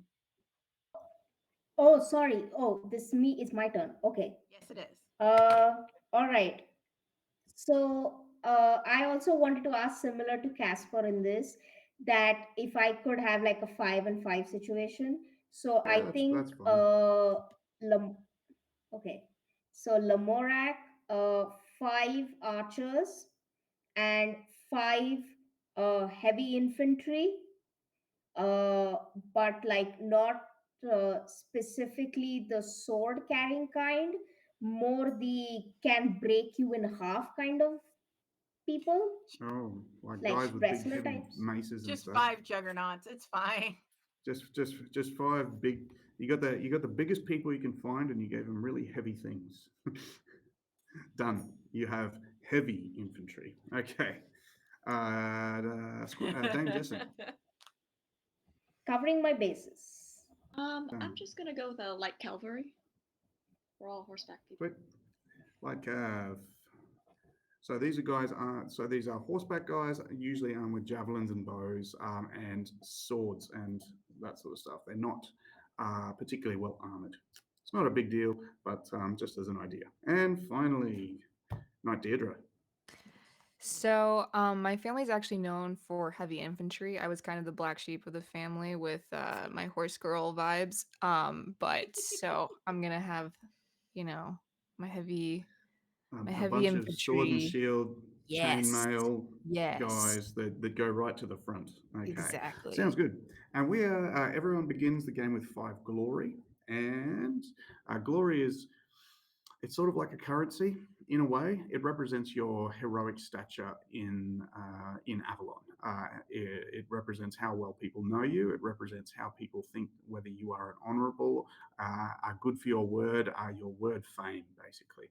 And at the end of the game, depending on how much glory you have, we have what's called a chanson, which is a poem or song that would be said at a medieval court about your knight, just like the story of Sir Galahad or Gawain or someone like that.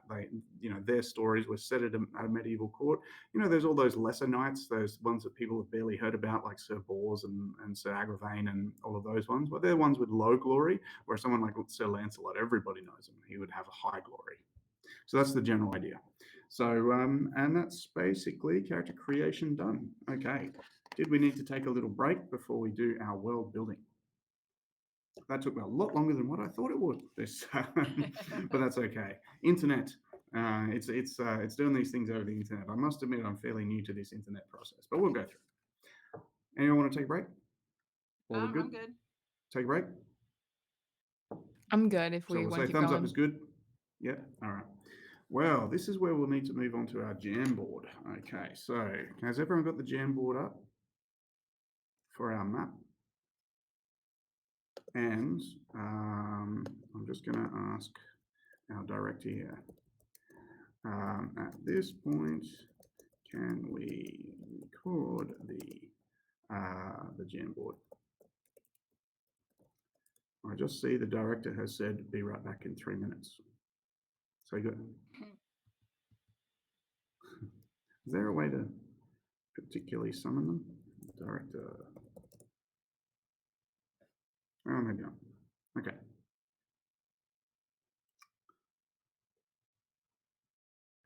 Hello to our good director. May we now turn any recording onto the Jamboard, please?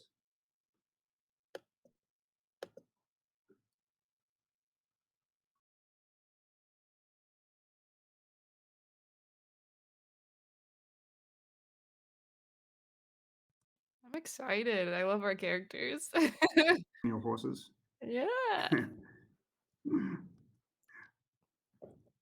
Excellent. So, It was fun. oh, here we are. Nice. We can record. Oh, yeah. Thank you. First of all,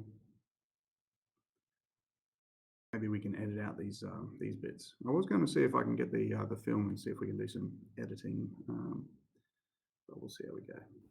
All right. Well, let's just go over and play our game anyway. So, if we move over to the Jamboard, now I am not particularly good at this, but first, if you are artistic in some way and are good at working on these things, the way that we do this is pretty simple. So, together we create Avalon.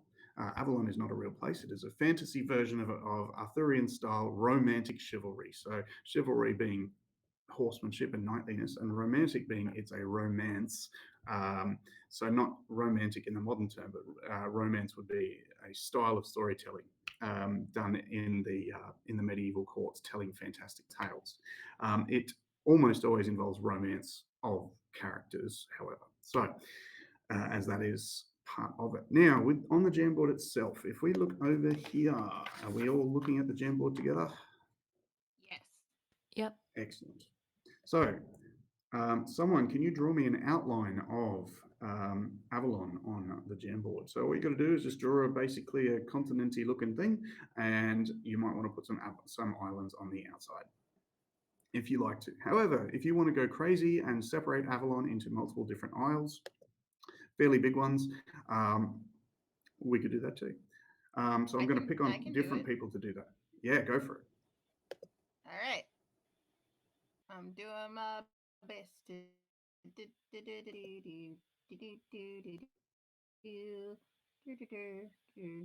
Oh, I see it. It's happening.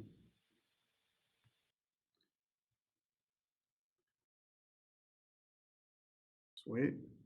Okay. Now, everyone here, what we're going to do is we're going to add in one geographical feature each. So this could be hills, this could be rivers, this could be big forests, this could be big valleys. Don't worry about that realistic need for high ground or low ground. That sort of stuff can come and where we go. So what we do is we add a geographical feature such as hills, and then we say something cool about it. So as an example, if I put in some hills over here and I go, how do I go? Okay, that's not some good hills, but and I might say, can I put a text in?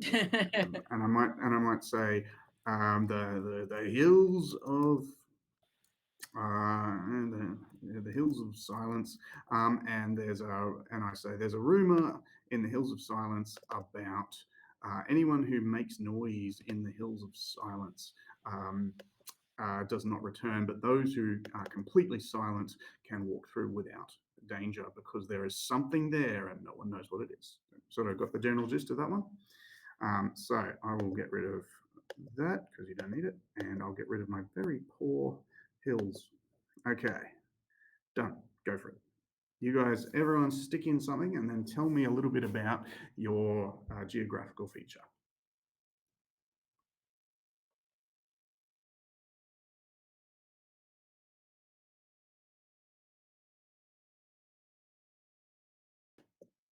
Oh, here we go.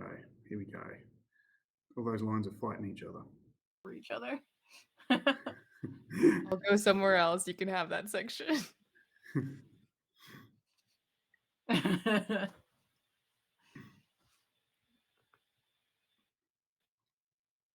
So what's the big line? I am going. Okay, so I've drawn again some not so amazing hills, but Oh, we don't need to be good. in a desperate attempt to create a valley. So essentially, Mhm. the northern part here is where you have, I will say, the. Now I'm trying to think of a name for the valley. I'm going to say the Vivant Valley. It's a Mhm. terrible name, but yeah, No, that's the fine. Vivant Valley. So the If you Vivant want to stick Valley a is text where box. Lamorax.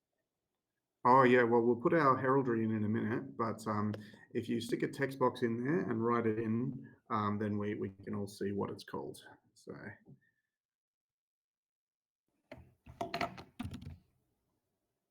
Oh, we've got a big lake. Tell me about the lake. Okay, I'm still thinking of a name for this lake, but it is said that there is a lady who lives in the lake. I No, love I'm it. kidding. I'm not gonna steal all the King Arthur's lore.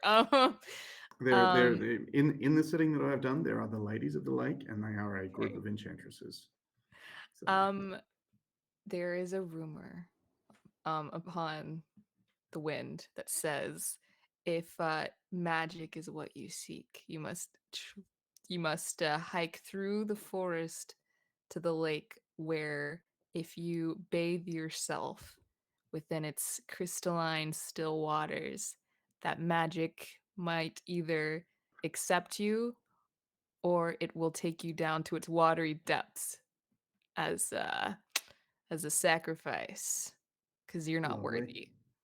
And Ooh. it's called the Lake of Reflections. Is that so bad? Yep. No, it's great. Okay.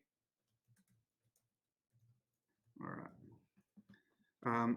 Tell me a little story about the Vivant Valley. I'm going to say that the Vivant Valley is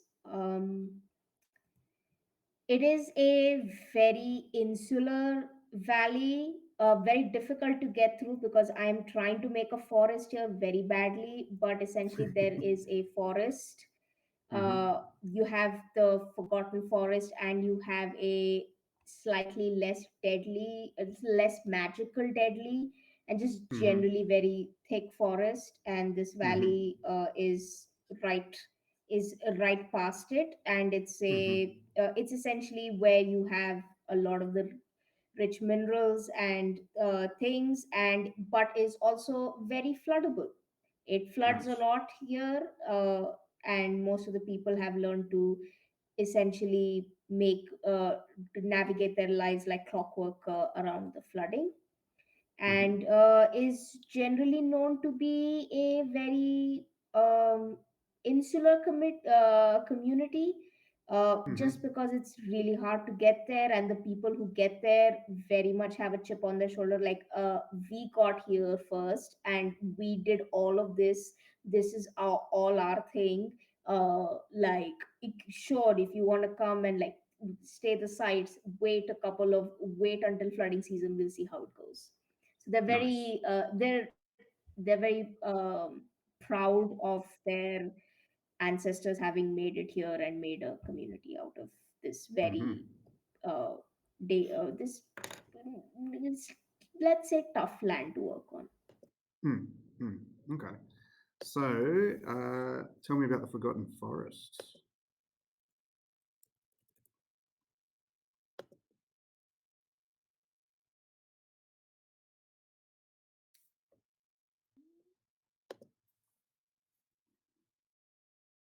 Is that Casper? Because I don't see Casper here in their call anymore. I can hear Casper. I think you have to okay. refresh now. Yeah, I can see you, Casper. So I think Gina, you gotta refresh. It's your turn. Yeah, no, okay, that's my fault now. Yep. You're heard. You heard.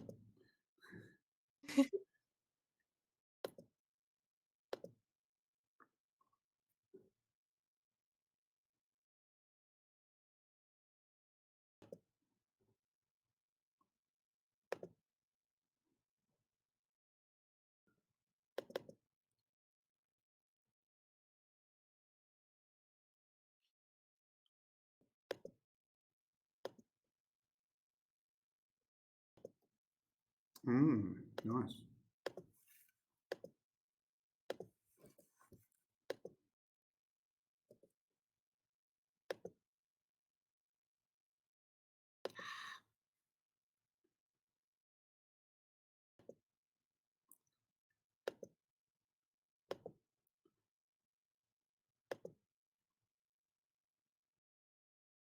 Okay. Yep. Sounds good. Nice. Now, I have had a terrible time attempting to get my coats of arms actually lodged in here. So our next thing is, oh, and we have a river. Who's have we all added one thing? So we've got the Vivant Valley, the Lake of Reflection, the Forgotten Forest, and someone stuck in the river. So It's not very exciting or magical, but like those really narrow rivers in like hmm England that are like hmm only like a foot across, yep. but are like stupidly deep. Well, Oh yes. let me take Yep. that, but like extremely deep. I hmm take back that hmm adjective. Um, it's one of those. Beautiful. I It's love one it. of those that it's like, yeah, I can't remember what they're called, but they're the ones that they always tell you that just because you can probably easily hop over it, it's like if you were to not successfully do that, it is going to drag you under and it's gonna fatality I love rate it. is real high. Sweet. A exceptionally dangerous river. So, Yes. hey, that could come into play. Now, I can't get my heraldry um, images to load on this whiteboard for some reason.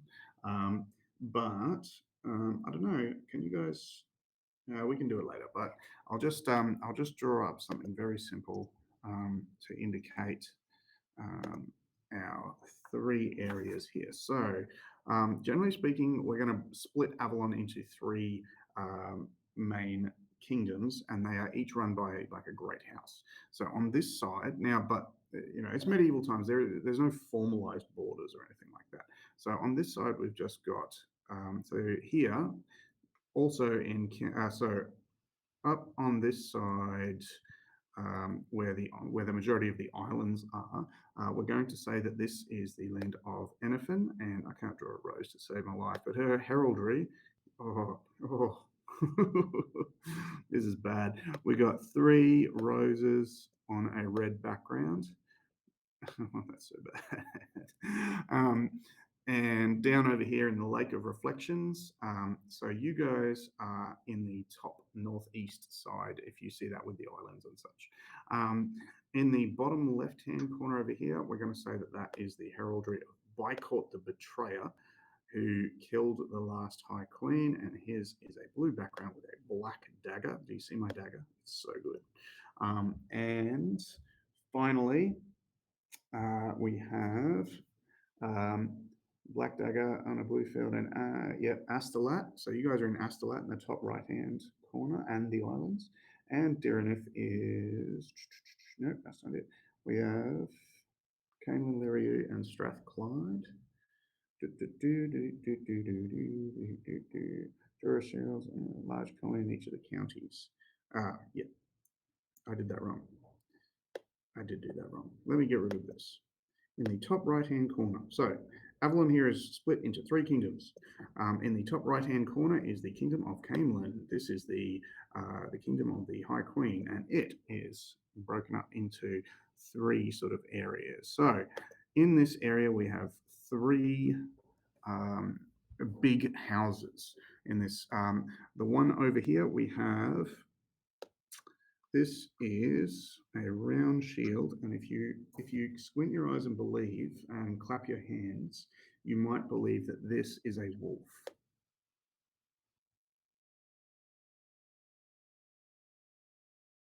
Is this a wolf? Yeah, believe, if you believe. So believe that that's my wolf. And so this is Diranith. So, bump, bump. So these Diranith. And then over on this side, can someone else draw me heraldry, or are they reasonable at that? Whoever did the Lake of Reflections managed to get it going really small. Diranith, and then we have another part over here, which will be, if someone can draw me up this one, this is a red background with 3 white flowers, and this is Astolat. Astolat. And Astolat is this sort of top part over here. These are all counties, by the way, so that's Astolat about there. Diranith, and finally we have Ceridan, and it's going to be on the River Strife. So that's all we need to do for now. And we've got Ceridan. Ceridan, and that is a blue field with a black dagger.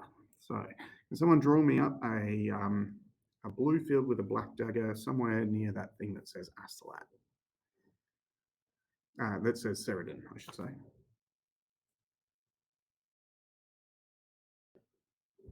I just did 3 flowers on a shield. I hope that looks like flowers. You did amazingly well. Oh god, 3 flowers on a shield, that'll do.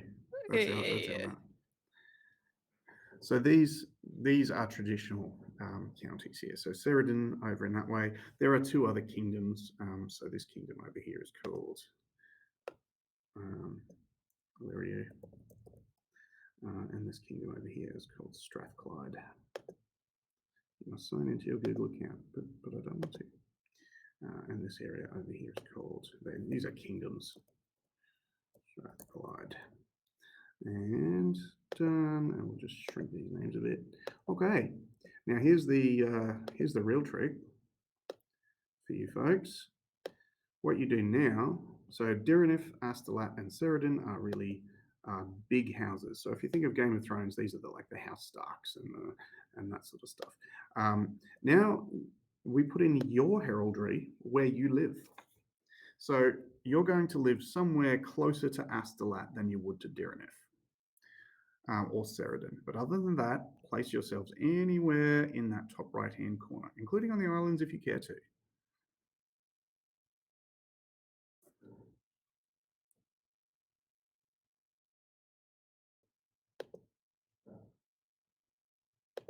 Casper, You I guys all think good? Sophia's asking you to refresh one more time.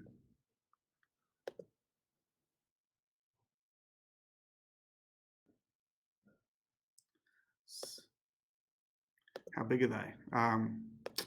Think of this as a medieval map where they thought that Africa was half the size of England.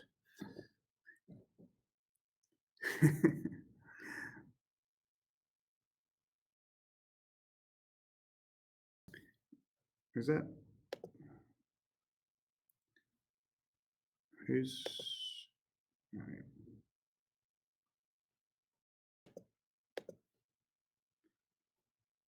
Can you refresh for me? Oh, Casper, yeah. Okay, cool.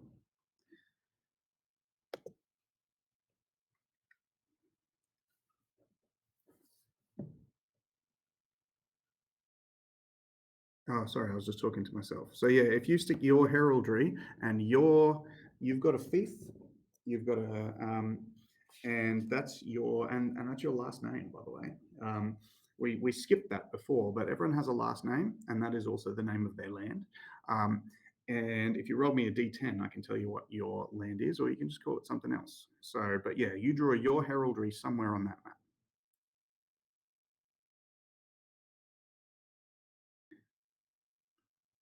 And if you roll me a d10, I can tell you your last name, or you can make it up yourself. Your choice. Did Casper refresh after Sophia sent that message in the Discord?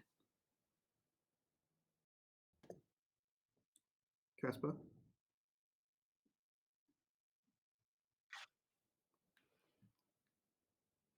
Sophia is asking you to refresh.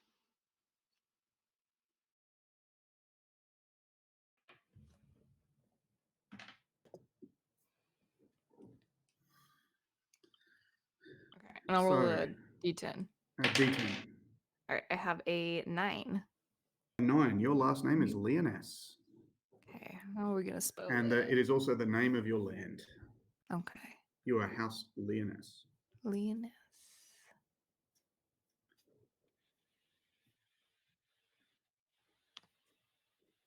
Am I good? I can hear you.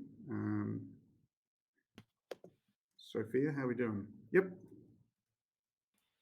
Seems to be good. Sweet. So are we rolling a d10? Yep. If you want a last, so you can either create a last name, which is also the land of your, the name of your house and your land, or roll one. I got a 9. And 9 is also Leoness. You want to roll me again, or do you want to be rival branches of Leoness? I think I should roll again just Okay. just to avoid the party Yeah. fighting. I got a 6. A 6, you are House Velandia. Ooh, nice. Valentia. How do you spell that? However you want to spell it. I have written it as Vellandir.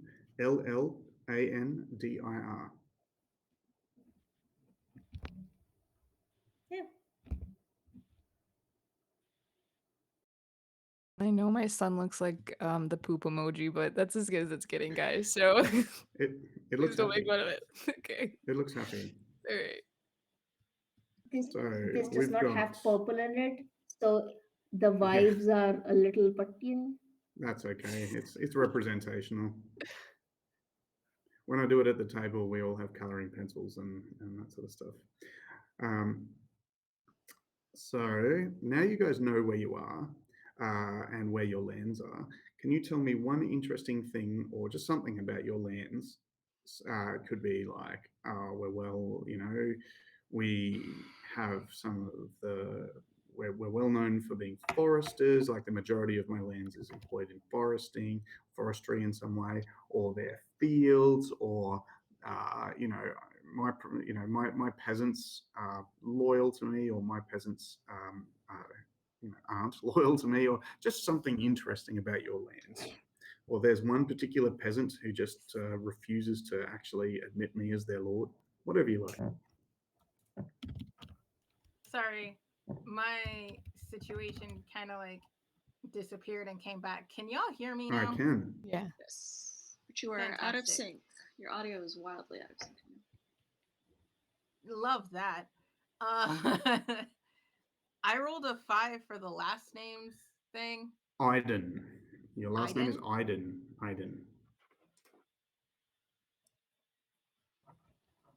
Cool. Thank you. Now, who wants to tell me a bit about their land? So let's start with my list. And the first up on my list is Knight Deirdre. Tell me about Yeah. Leoness. So we live like kind of on the peninsula of this Avalon, and we're actually renowned for our fishing industry. We have a lot of fishermen in our towns, and we love fish. If you like good Nice. fish, you come to Leonese. Mhm. I will learn that name, but yep. Leoness. Yep. Leoness. There you go. Nice. And Dame Jessen, have you got a name, or would you like to roll one? I had rolled Duvain earlier. Dunvane, yeah. Dunvain, sorry. Dunvane. Tell me a little bit about Dunvane. Oh my goodness. I'm assuming this is a river. Another river. Looks like one. Um, good question. I am not sure at the moment. Come back to me in like 90 seconds. No worries. Sir Lamorak. Okay, so the Velandir people house is like right on the they are very involved in the Vivant Valley's Mhm. mining, and they get a lot of their minerals and their resources from there. They live in a very resource rich area, but Mhm. they uh, because, well, let's just say that Lamorak's certain members of Lamorak's family were more idiots than responsible, I will say. So they kind of put their fort and their castle. They very much they built it right in the in the heart of where the flooding mostly happens, because a couple of them were really stupid, and Mhm. or not stupid, I would say. They were like, hey, you know what, we need to be in the flooding area just so we can, like, so we have the best, most fertile soil, we have the most like food and everything. The problem is it obviously would have the issues. So his castle, his fort, in fact, is built on stilts. Mhm. It's in fact on raised foundation, because obviously, Oh, as nice. various people, they got very mad scientisty about it, and they were like, okay, we need to mitigate damage as much, so they built it on stilts. So the fort and castle is on raised foundation of Okay. the Velandir family. Lovely. All right. So that was. Whoop, I wrote that in the wrong column. And Sir Tianan, tell me a bit about Iden.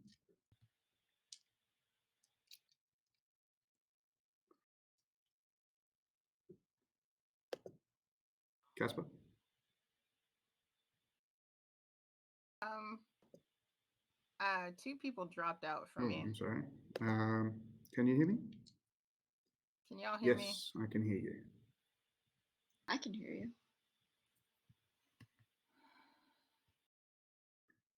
And Casper's gone. Okay. Well, we're almost finished with world building and so on. So I'm thinking that what we'll do, if you guys are fine with it, we'll go up to our 2 o'clock. I'll start us on a little adventure, and then we'll finish it up at that 2 o'clock point. Sound good? Hello? Hello? Oh, Hello. Yep. Casper's Gotcha. back. I'm back. I can hear you. Yeah. Yay. Yeah. Nice. Cool. All right. Casper, I'm tell me a bit assuming I about was next. Iden.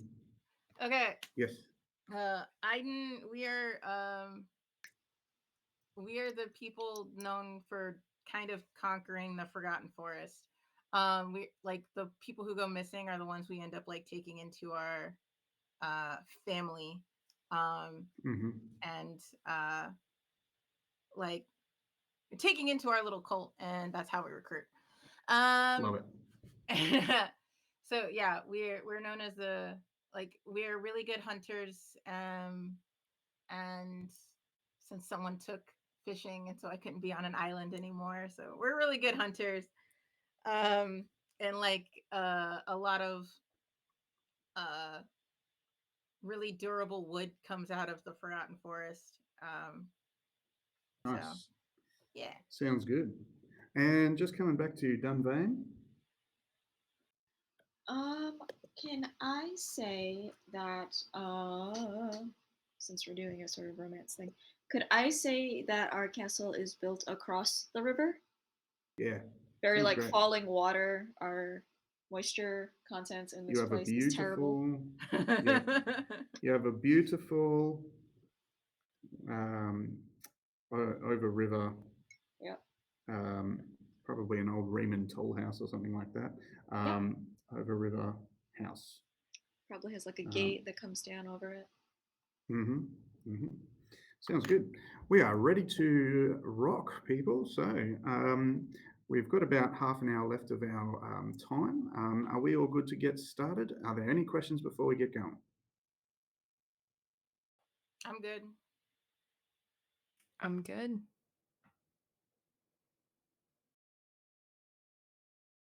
Good and good. Sweet. All right. So Avalon has now been created, and let me give you a brief overview of the rules, and then we'll get straight into it. So there are two rules in this game. There are that we need to worry about. On your character sheets, everyone has 8 endurance. I didn't tell you that before, but you do. Um, and so there's two rules. One, if you do something risky, you have to roll a d20 and try to get equal or under to it. That's called a check. If you get equal or under to it, you do the thing without a problem. If you get over it, you get a consequence, which is defined by me or maybe by the other people here at the table. Regardless of whether you have a check or not, you might also be rolling what's called an effect die. And this just measures how much effect you have on any given task. So if you are fighting a dude, for instance, it's a risky thing to fight a person, generally speaking, and you will roll a check and you will also roll an effect die. So your effect die could be any of the others of the polyhedral dice, D4 to D12, anywhere in there. Generally speaking, you're knight, so you're going to be pretty good at that. Using your fine weapon, so it's going to be somewhere like a D8 or a D10 or something like that, pretty high. If you're forced into a bad situation, then your effect die might go down. There's what's called an AN, an activity number, which is just the number that once cumulatively all those effect die numbers get to, you have now overcome the task. So the question is, do you suffer enough consequences to take you out before you complete the task? This task could be fighting a person, fighting a whole battle. So that it could be navigating a forest, it could be having some diplomacy, it could, whatever it might happen to be, all of those things are just measured by an AN. And then we go through from there. That's basically all the rules that we really need to go into. You've got to check with a d20 and you've got the effect dice. And once those effect dice cumulatively equal the AN, the task is done. Right, so let's begin. Each of you are knights, knights under the banner and have sworn fealty to the Lady Enophan. She, the Lady of Astolat, the Countess of Astolat, with the field of red with white flowers, has summoned you one Grailmas Eve to come forth for one final feast to eat, drink, to celebrate one another's company. You and the rest of her knights have been summoned to sleep in her hall, to drink and eat with her. But before you do that, of course, you must help by putting food on the table. And you have gone into the nearby forest, the forest of, probably in the valley of Velandir, I would imagine. And as you are riding through those thick hills, you and the rest of the Countess's knights are searching for something to hunt, so as to be able to put it on the table. There are many other knights with you, all hunting. There is the clashing of shields of the hunters and the men as they are driving the prey through. There is a bump bump bump as the big horns are trying to drive animals towards you. But each of you all from wherever you are, you spot something unusual, something great, something that would earn you glory and fame and be celebrated at the Countess's table. A white stag with 12 points quickly disappearing into the forest. And you follow.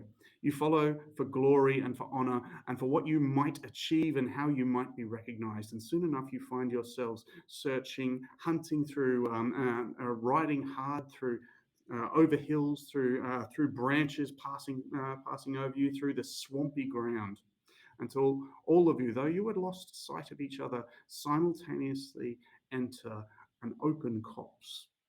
of there is sort of 2-3 inch water at the bottom and under in this clearing between the trees and shining down from above. There is this that light of morning through the canopy, shining down on an old altar, and on top of it is a great lioness, a huge, massive lioness who would have come up easily as high as your head. And standing just before her, a tiny lioness cub.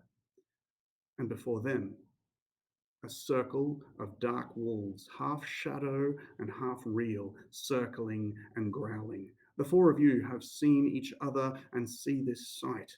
You feel that perhaps you have gone into some place that you have not, that is perhaps not quite of this mortal realm, but you have gone through the hawthorn and past the foxglove flowers, and even as you smell them, and see this sight before you, what do you do?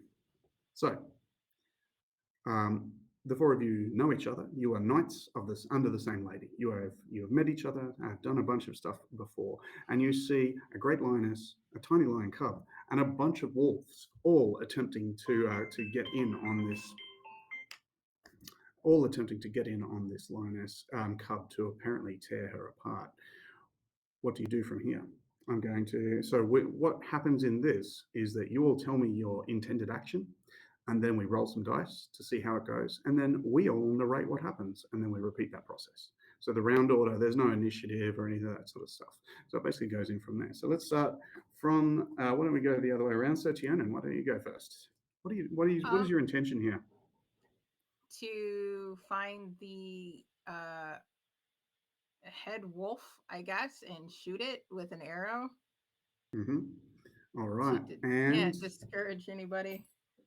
Nice. And Sir Lamorak, what is your intention? I think Sir Lamorak is going to try and flank the wolves. Is going to go on the other. Is going to try and fight the wolves that are closest to closest to the cub, or Mm-hmm. You're closest going to to the try to lion. ride Just around so, and try to defend the cub. Okay. yeah. Dame Jessen, what do you do?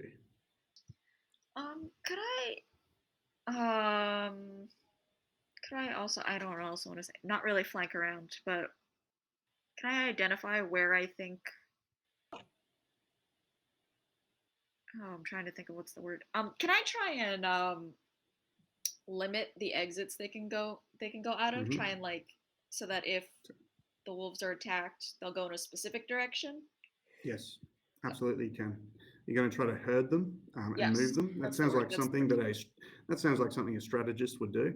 And finally, Knight Deirdre, what do you do? Oh no. Okay, everyone had such good ideas. Can I just go go? for it. Yeah, I'm charging in, lance in hand. No, Let's spear you don't these have to. suckers. I'm doing it. Okay. All right, you're doing it. So we've all got a general idea of what we're going to attempt to do, and now we roll the dice to determine how well it goes. And then after that, we're going to describe the scene as if it's a movie or a TV series or something. Okay, so basically the way that we do this is if you did something dangerous, you roll a check. So at least in this first round where you get surprised, I'm going to say that Sir Tionan does not have to roll a check, but everybody else does, because you're riding close enough to the walls that they can have a snap at you. But Sir Tionan, you do not need to roll a check, but simply because you're staying way back out of it, at least to begin with. Here's the benefit of bows. Everybody is now going to roll.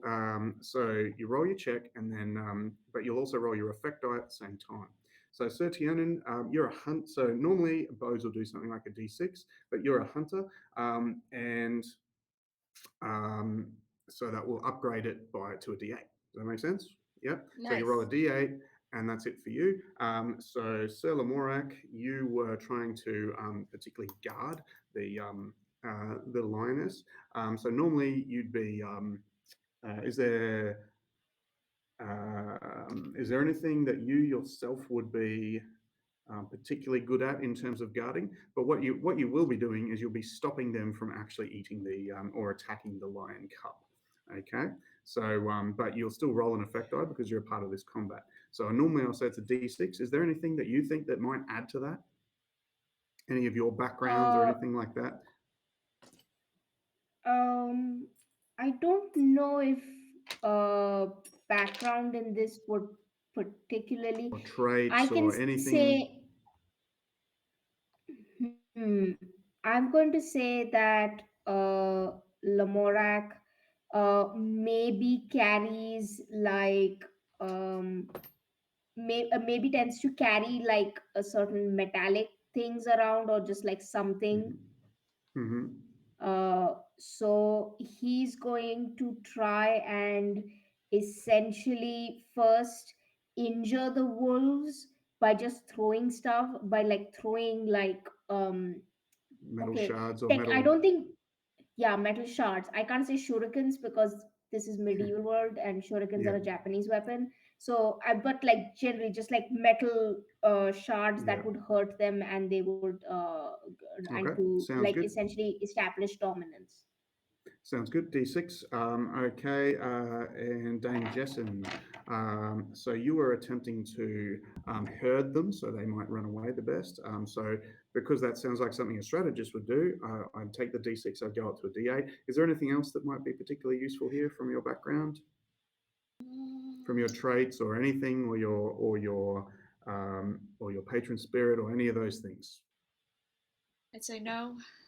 Nope. So D8 and Dame Deirdre. So when we get used to this process, you guys just tell me your own thing, and I'll just tell you if I think we're all good. So you'll be like, I think I got a D8 because it's this, and I go, okay, sound good. All right, but and Knight Deirdre, yeah. So since I'm gonna probably be using like my fine bow or whatever, can I make it a D10? Oh, I already upgraded it. Oh, no, you do. You have a fine bow. It's particularly good at killing animals. Yeah, sure, go with it. Sounds good. All right, and Deirdre. So with that in mind, what do you think you should roll? Bit generous. I It's mean, fine. Oh, the AN did is 20, you? by the way. I'll always tell you the AN. So Okay. Okay. You said the Um, sun was shining in this meadow, right? As a it descendant sure of the did. sun god. You're in a swampy clearing, but the Okay. sun is shining on the little lioness. Would you say the gods are smiling on me today? Lou, yeah, why not? Awesome. Okay. So So like base of a D8, yeah? D6, and so D6, base of a D8. D6 goes up to a D8. Is there anything else Okay. to do? Thank you. Yep. This I is actually Central Library. The time is now 1:38. Sorry, I'm in a library and the Computers public will be speaker. shutting down in 7 minutes. If you wish to print or save your work, please do so now. If you require assistance, please ask the staff member. Okay. Sorry, I've got a meeting room and that came over the loudspeaker. So yeah. Anyway, so Kendra, so you start with Dame Jessens. Knight Deirdre. So you start with a D6. You've got the sun shining to give you extra aid, and anything else? I have my really, really nice lance. Nice. And I'm really then good that'll at stick it. up to the D10. Yep. Okay. No worries whatsoever. Mark, Yep. Mark, I just remembered that my patron spirit is a god of fire. So can I instead be using fire to try and like scare the He's wolves got a away? fire and metal. He's got a fire and metalwork and crafting. So any of those can, yes, right? So now what happens is you guys Yeah. roll your checks and your effect die, and you tell me if either you get a consequence or you don't, and you tell me the effect dice number regardless. So you will always be making that effect die number. I will never take your effect die number away. You're always moving forward towards the AN. Okay. So please, everyone, roll, and then tell me how well you go. What's the effect die? The effect die is the D8 or whatever that you were rolling, and the check is the D20. And then check, you just tell me whether you get a consequence or not. So everyone's rolling a check except for Sir Tiernan, who snuck back because she's so honourable. Hey, I fight from a distance, homie. It's an animal. They're weird shadow wolves. You got nothing to worry about. I got a 13 on the D20 and a 4 Okay. on the Oh, D6. I forgot to tell you. You need to tell me your the attribute that you're rolling against. So if you describe Oh, yourself as charging forward with great speed, then you'd be using your vigor. If you're trying to use accuracy, speed, or technique, then you'd be using prowess. And if you're using cunning, then yeah. So that's the general idea of how you do. So you just tell me what attribute you think you did it. You roll against it. You tell me whether it works or not. Okay. I'm going to say he's using his prowess. Mm-hmm. So Uh, you're skirting around to try to get a like a nice because you're moving quickly to get there, right? yeah. Yep. You got a 13, so that's a consequence because you couldn't have a higher than a 12 at this point. Mm. So that's a consequence. And what was your effect die? 4. You got a 4. Beautiful. And who have we got next? So Sir Tiernan, how did you go with your arrow? I got an 8. Beautiful. And Dame Jessen, how did you go with your strategy? And was there a consequence? I'm going to say I rolled for prowess here. Mm-hmm. This is a very technically involved thing, hurting things. Mm-hmm. I rolled exactly an 8, so You're we all just good. barely did it. No But- consequence. Yes. And my effect die was a 2, so it didn't occur very So well. it doesn't. So it worked sort of, but not a whole lot, right? So the other thing Herding with the effect dice, I'll wolves. tell you. Yeah, herding wolves, you know. And did I miss someone? That's why I you did. shoot them. No, Deidre, how did you go with your frontal charge? Okay, because this is my first roll. I just want to confirm. So I'm gonna roll vigor because obviously. Yeah. So I got a 2 on the die, and my vigor is On 12. the So that D20, is you are no consequence. You Okay, do it without awesome. consequence. Amazing. Okay, and I got a 5 on the D10. Beautiful. So now's the hardest part of this where I have to add up 4 separate different numbers. So that's 7, so that's 15, 16, 17, 18, 19. Okay, so you have done 19 of the 20. You're almost done. So now what we do is there was one consequence over there. Sir Lamarak, as you go forward, I'm going to say that your consequence is I'm going to roll me a d6 as a collection of wolves throw themselves at you. You guard the lion cub, who, by the way, has an AN of 10 before the lioness cub is killed. But I roll this d6 and I get a 3. So your endurance, which is 8, just goes down to 3. And it just represents that you have been weakened. It does not represent physical injury or anything like that. That comes when your endurance goes to 0. No one else got a consequence, so we're all good from there. So what happens other than that is I want you guys to describe what just happened in our scene. So first, so if we were shooting this like a movie, the 4 of you come into this clearing simultaneously. You see this, and in a moment, knights together, you act. Please describe what you just did with the dice knowledge that you have. I like to say that like my character would have immediately gone for the bow and like drawn it as Sir Sunshine or Knight Sunshine like Yeah, rode into yeah. battle. Yeah. And like as I loose the arrow, it's gonna like zip over their shoulder and hit the head wolf as they're like going full tilt into battle, and the other 2 are doing other tactical things. Do we see? Does the I- camera follow? And does it look like, as we follow that arrow, does it look like you're pointing it right at the back of Knight Oh, Deirdre yeah, just before you move it? absolutely. Like their armor is like pure sun, like the sun is gleaming off of their armor, and I'm like, "Oy, look at this." And I take the shot, and like the camera follows the arrow as it like zips over the shoulder, like just barely like brushing them, and heads like straight into the like lead wolf of this attack as they go full tilt into lancing a bunch of animals.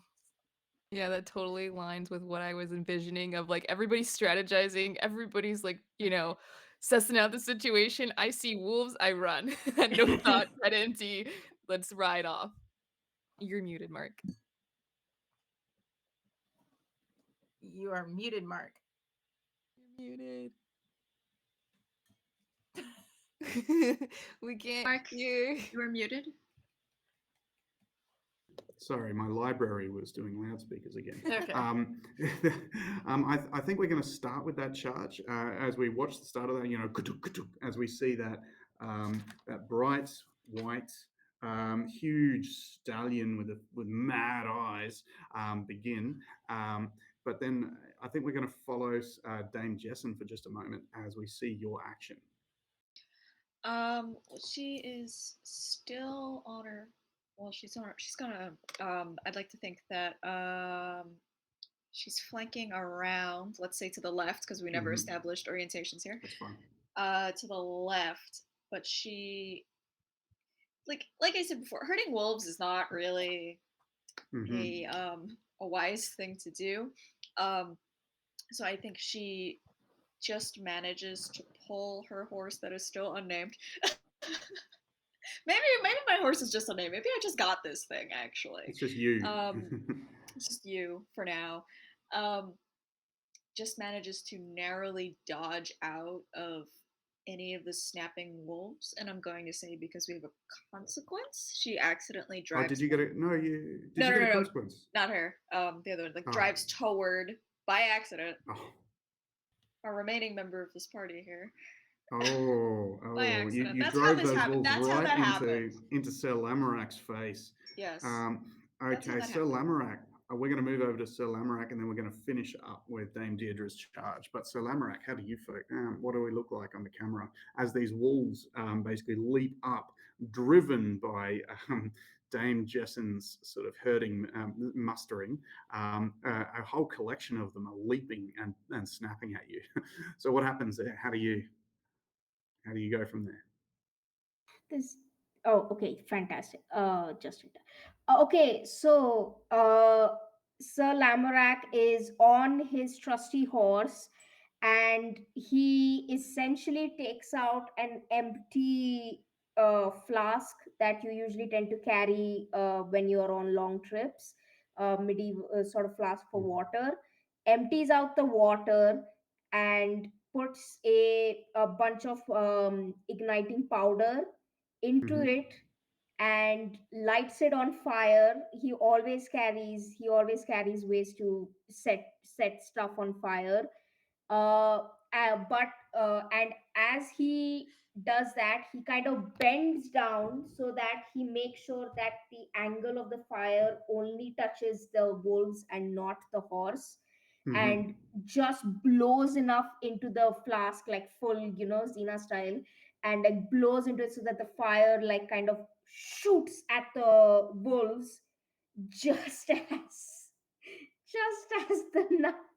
just as he gets knocked off his horse because he got hit into. So as he's doing this very cool maneuver, he gets hit and he kind of just slides off the horse with a yelp. Nice. And we're Hey! going to finish. We're going to finish up with Dame Deirdre's charge. What does that look like? Yeah, so head empty, no thoughts except for wolves, lance in hand. She just charges into them like a shish kebab. It's the best way I can imagine it. Yeah. Nice. And barreling them away. There is a we're going to move there's we see a little bit of a scene of fighting as you guys are wrestling with the wolves, and we see scenes of you guys winning, right? So the wolves are being driven, but even as your weapons are digging into the animals, you see them, they're not bleeding, they're not they in fact are being more chopped apart and begin to sort of meld into the swamp underneath your feet, turning into shadows as you destroy them, until finally there are none left. Or what few are left rapidly flee away, leaving you only there with the scene of the great dead lioness and the tiny lioness cub. The four of you victorious against these strange wolves. What do you do from and the tiny little lioness? You see it mule but distantly you see something. You hear a great in the back of your mind. You hear a great thunder. What do you do from here? Um,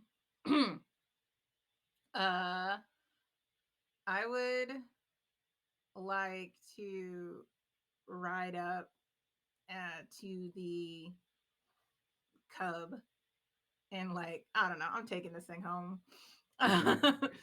You reach out and it leaps up into your arms.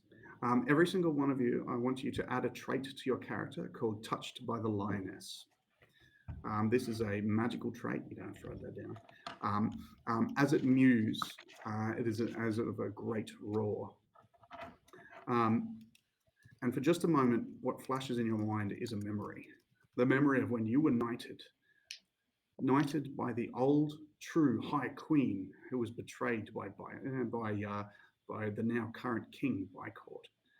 The High Queen, strong, powerful, and regal. Where were you when you were knighted?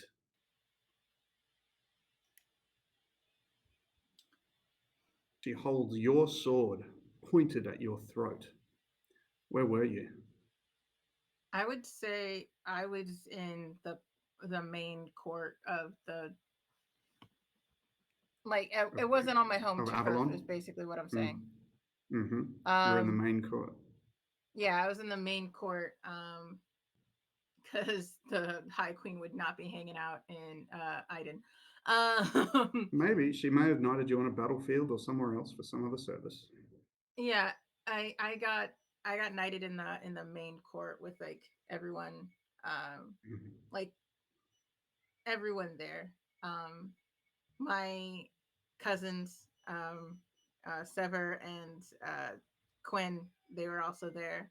And my new ish Rowan, Mhm. my person, yeah, Squire. they were there Yep. too. So Beautiful. Okay. Sir Lamorak, where were you when you were knighted? Uh, Lamorak's knighting was a very rushed job, unfortunately. This happened at the main castle, but it happened the the evening of his parents' Hmm. deaths, essentially. And he was supposed to be knighted that day. He had won his first proper duel against a much bigger opponent, and this is the same opponent whose youngest sibling he currently has as a squire, and squire slash hostage, and it was essentially in that sort of state of shock and almost a moment that should have been glorious and hopeful for good things to come for his house was essentially a very muted, almost like a joke of a parody of an event, when Mhm. because he's still essentially, because all he can think of is his parents are still in the dungeons waiting to be buried, while Mhm. the queen is knighting him Mhm. in like a minute or so. Mhm.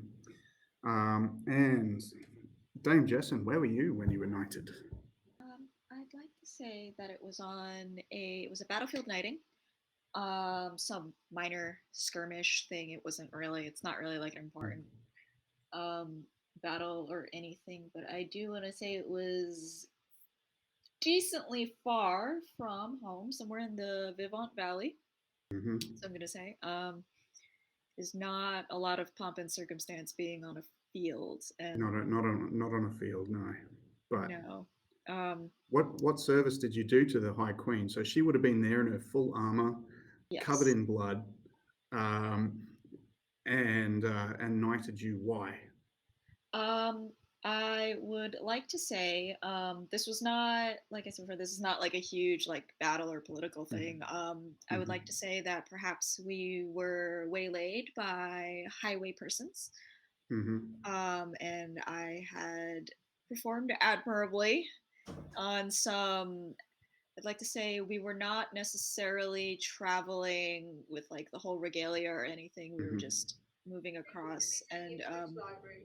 The library will be we. closing in 5 minutes. So it wasn't like an assassination or anything, but it's like we were waylaid by highway persons who had, unfortunately for them, um, attacked the low key carriage of the High Queen. It was not a great day for them. But And finally, Knight Deirdre. Where were you knighted? Okay. I'll pull up my what is it? Short and sweet, nothing too pompous. It was on a battlefield as well. It was as the sun was setting, blood glistening from my armor. I had a I had a big upper hand to why we won this battle of, it was a pretty big deal. I'm not gonna Mhm. lie. So and of course, I was on the front line and I killed a very important person, and she was like, you know what, You're you good. deserve this. So Nice. yeah, So you're the good. old High Queen, dead now, knighted each of you, and she took your sword from you, and she said, "If you seek to be one of my knights, then if you speak to me, one of my knights, then say this oath with me. My sword is sworn to valor. My shield defends the weak. My word speaks only truth. My wrath lays low the wicked, and I fear no evil but disgrace. Say it, knight. Do you vow? Do you vow? Yeah. I vow. We vow. I I vow. vow. of course. Excellent. She then hits you so hard that you get punched to the ground. You are seeing nothing but sparks and stars, and she spits to the side as she says, "And that will be the last blow that you receive unanswered." You muted yourself. You did. Stand and join me as my companion, and we shall save Avalon. And she draws you back to your feet and hands you your sword. We're going to have to finish here because the library is kicking me out. So, but from there, I'm just going to say one last thing. That memory strikes you fully, as if you were there again. And when you blink next, that tiny lioness cub is in your arms, and you are on the edge of the woods, just looking over at the Countess Ennophen's court, ready to come in, and you come back without game or food. But the one thing that you do see is a group of knights, each of them with the sign of with banners of the Black Wolves, and they are apparently in peace, heading towards her castle. And that's where we're going to end there. Okay. So, Sign-ups. all right. So there we go. Let's finish up there, guys. I hope you had a good time. We had a long time in character creation, a bit longer than I anticipated, but that's fine. It's good. We'll get more into it next time. And while I'm being kicked out, I might have a minute or two if we have a star and a wish. If you guys know stars and wishes, basically a star is something you enjoyed, and a wish is something you might like to see next session, or wish changed in the game or something like that. So if anyone has a star and wish, but I'm not putting you on the spot. If you don't have anything, that's okay too. I can do it real quick. My star is the the dynamic between Sunshine Knight and mine. I like that developing. My wish is to see other relationships, because I unintentionally made the foil of your character, Kendra. It was like, oh, you're light. Oh, I'm darkness. And I would like to see that play out more. But I would also like to see how that plays with the pretty boy and the tactician. I want to see how that all works out, and I'm really Nice. excited for that. So Thank that's you, my star and my Casper. wish. I love it. Thank you very much. Kendra, star and a wish. Yeah, my star, I really actually enjoyed the character creation and the drawing of Avalon. It really puts me more into like feeling a part of this world. So I really enjoyed that. My wish is, and it's just because we didn't have time today, but I'm really excited to get into the RP of it all because we had some great characters, some great lore, and I'm really excited to explore that. So Nice. Yeah, we just had our prophetic beginning, so Mhm. we'll get more into it next Thank you time. for visiting Yeah. Casper's Oh, Libraries. here we Time go. is now 10 p.m. and the library has They're closed. kicking me out. All right, Please that's make your fine. way to the Did you have a front wish? doors to exit. Just wish to see more RP, which I know is coming, so it's RP. all good. Nice. Sounds good. And Yeah. Gina. I take a 2 long minutes. time with 2 these, minutes. so I do not. I'm sorry, guys. I gotta go. I've been Yeah. I'm being pushed out. No worries. If you guys want to do stars and wishes, stick it on the Discord, and then we can. And then I'm happy to do it. That'd be great if we could do that, and I'll write that down, and we'll work it next session. Thanks very much, guys. Thank you. Thanks. Really appreciate it. Bye.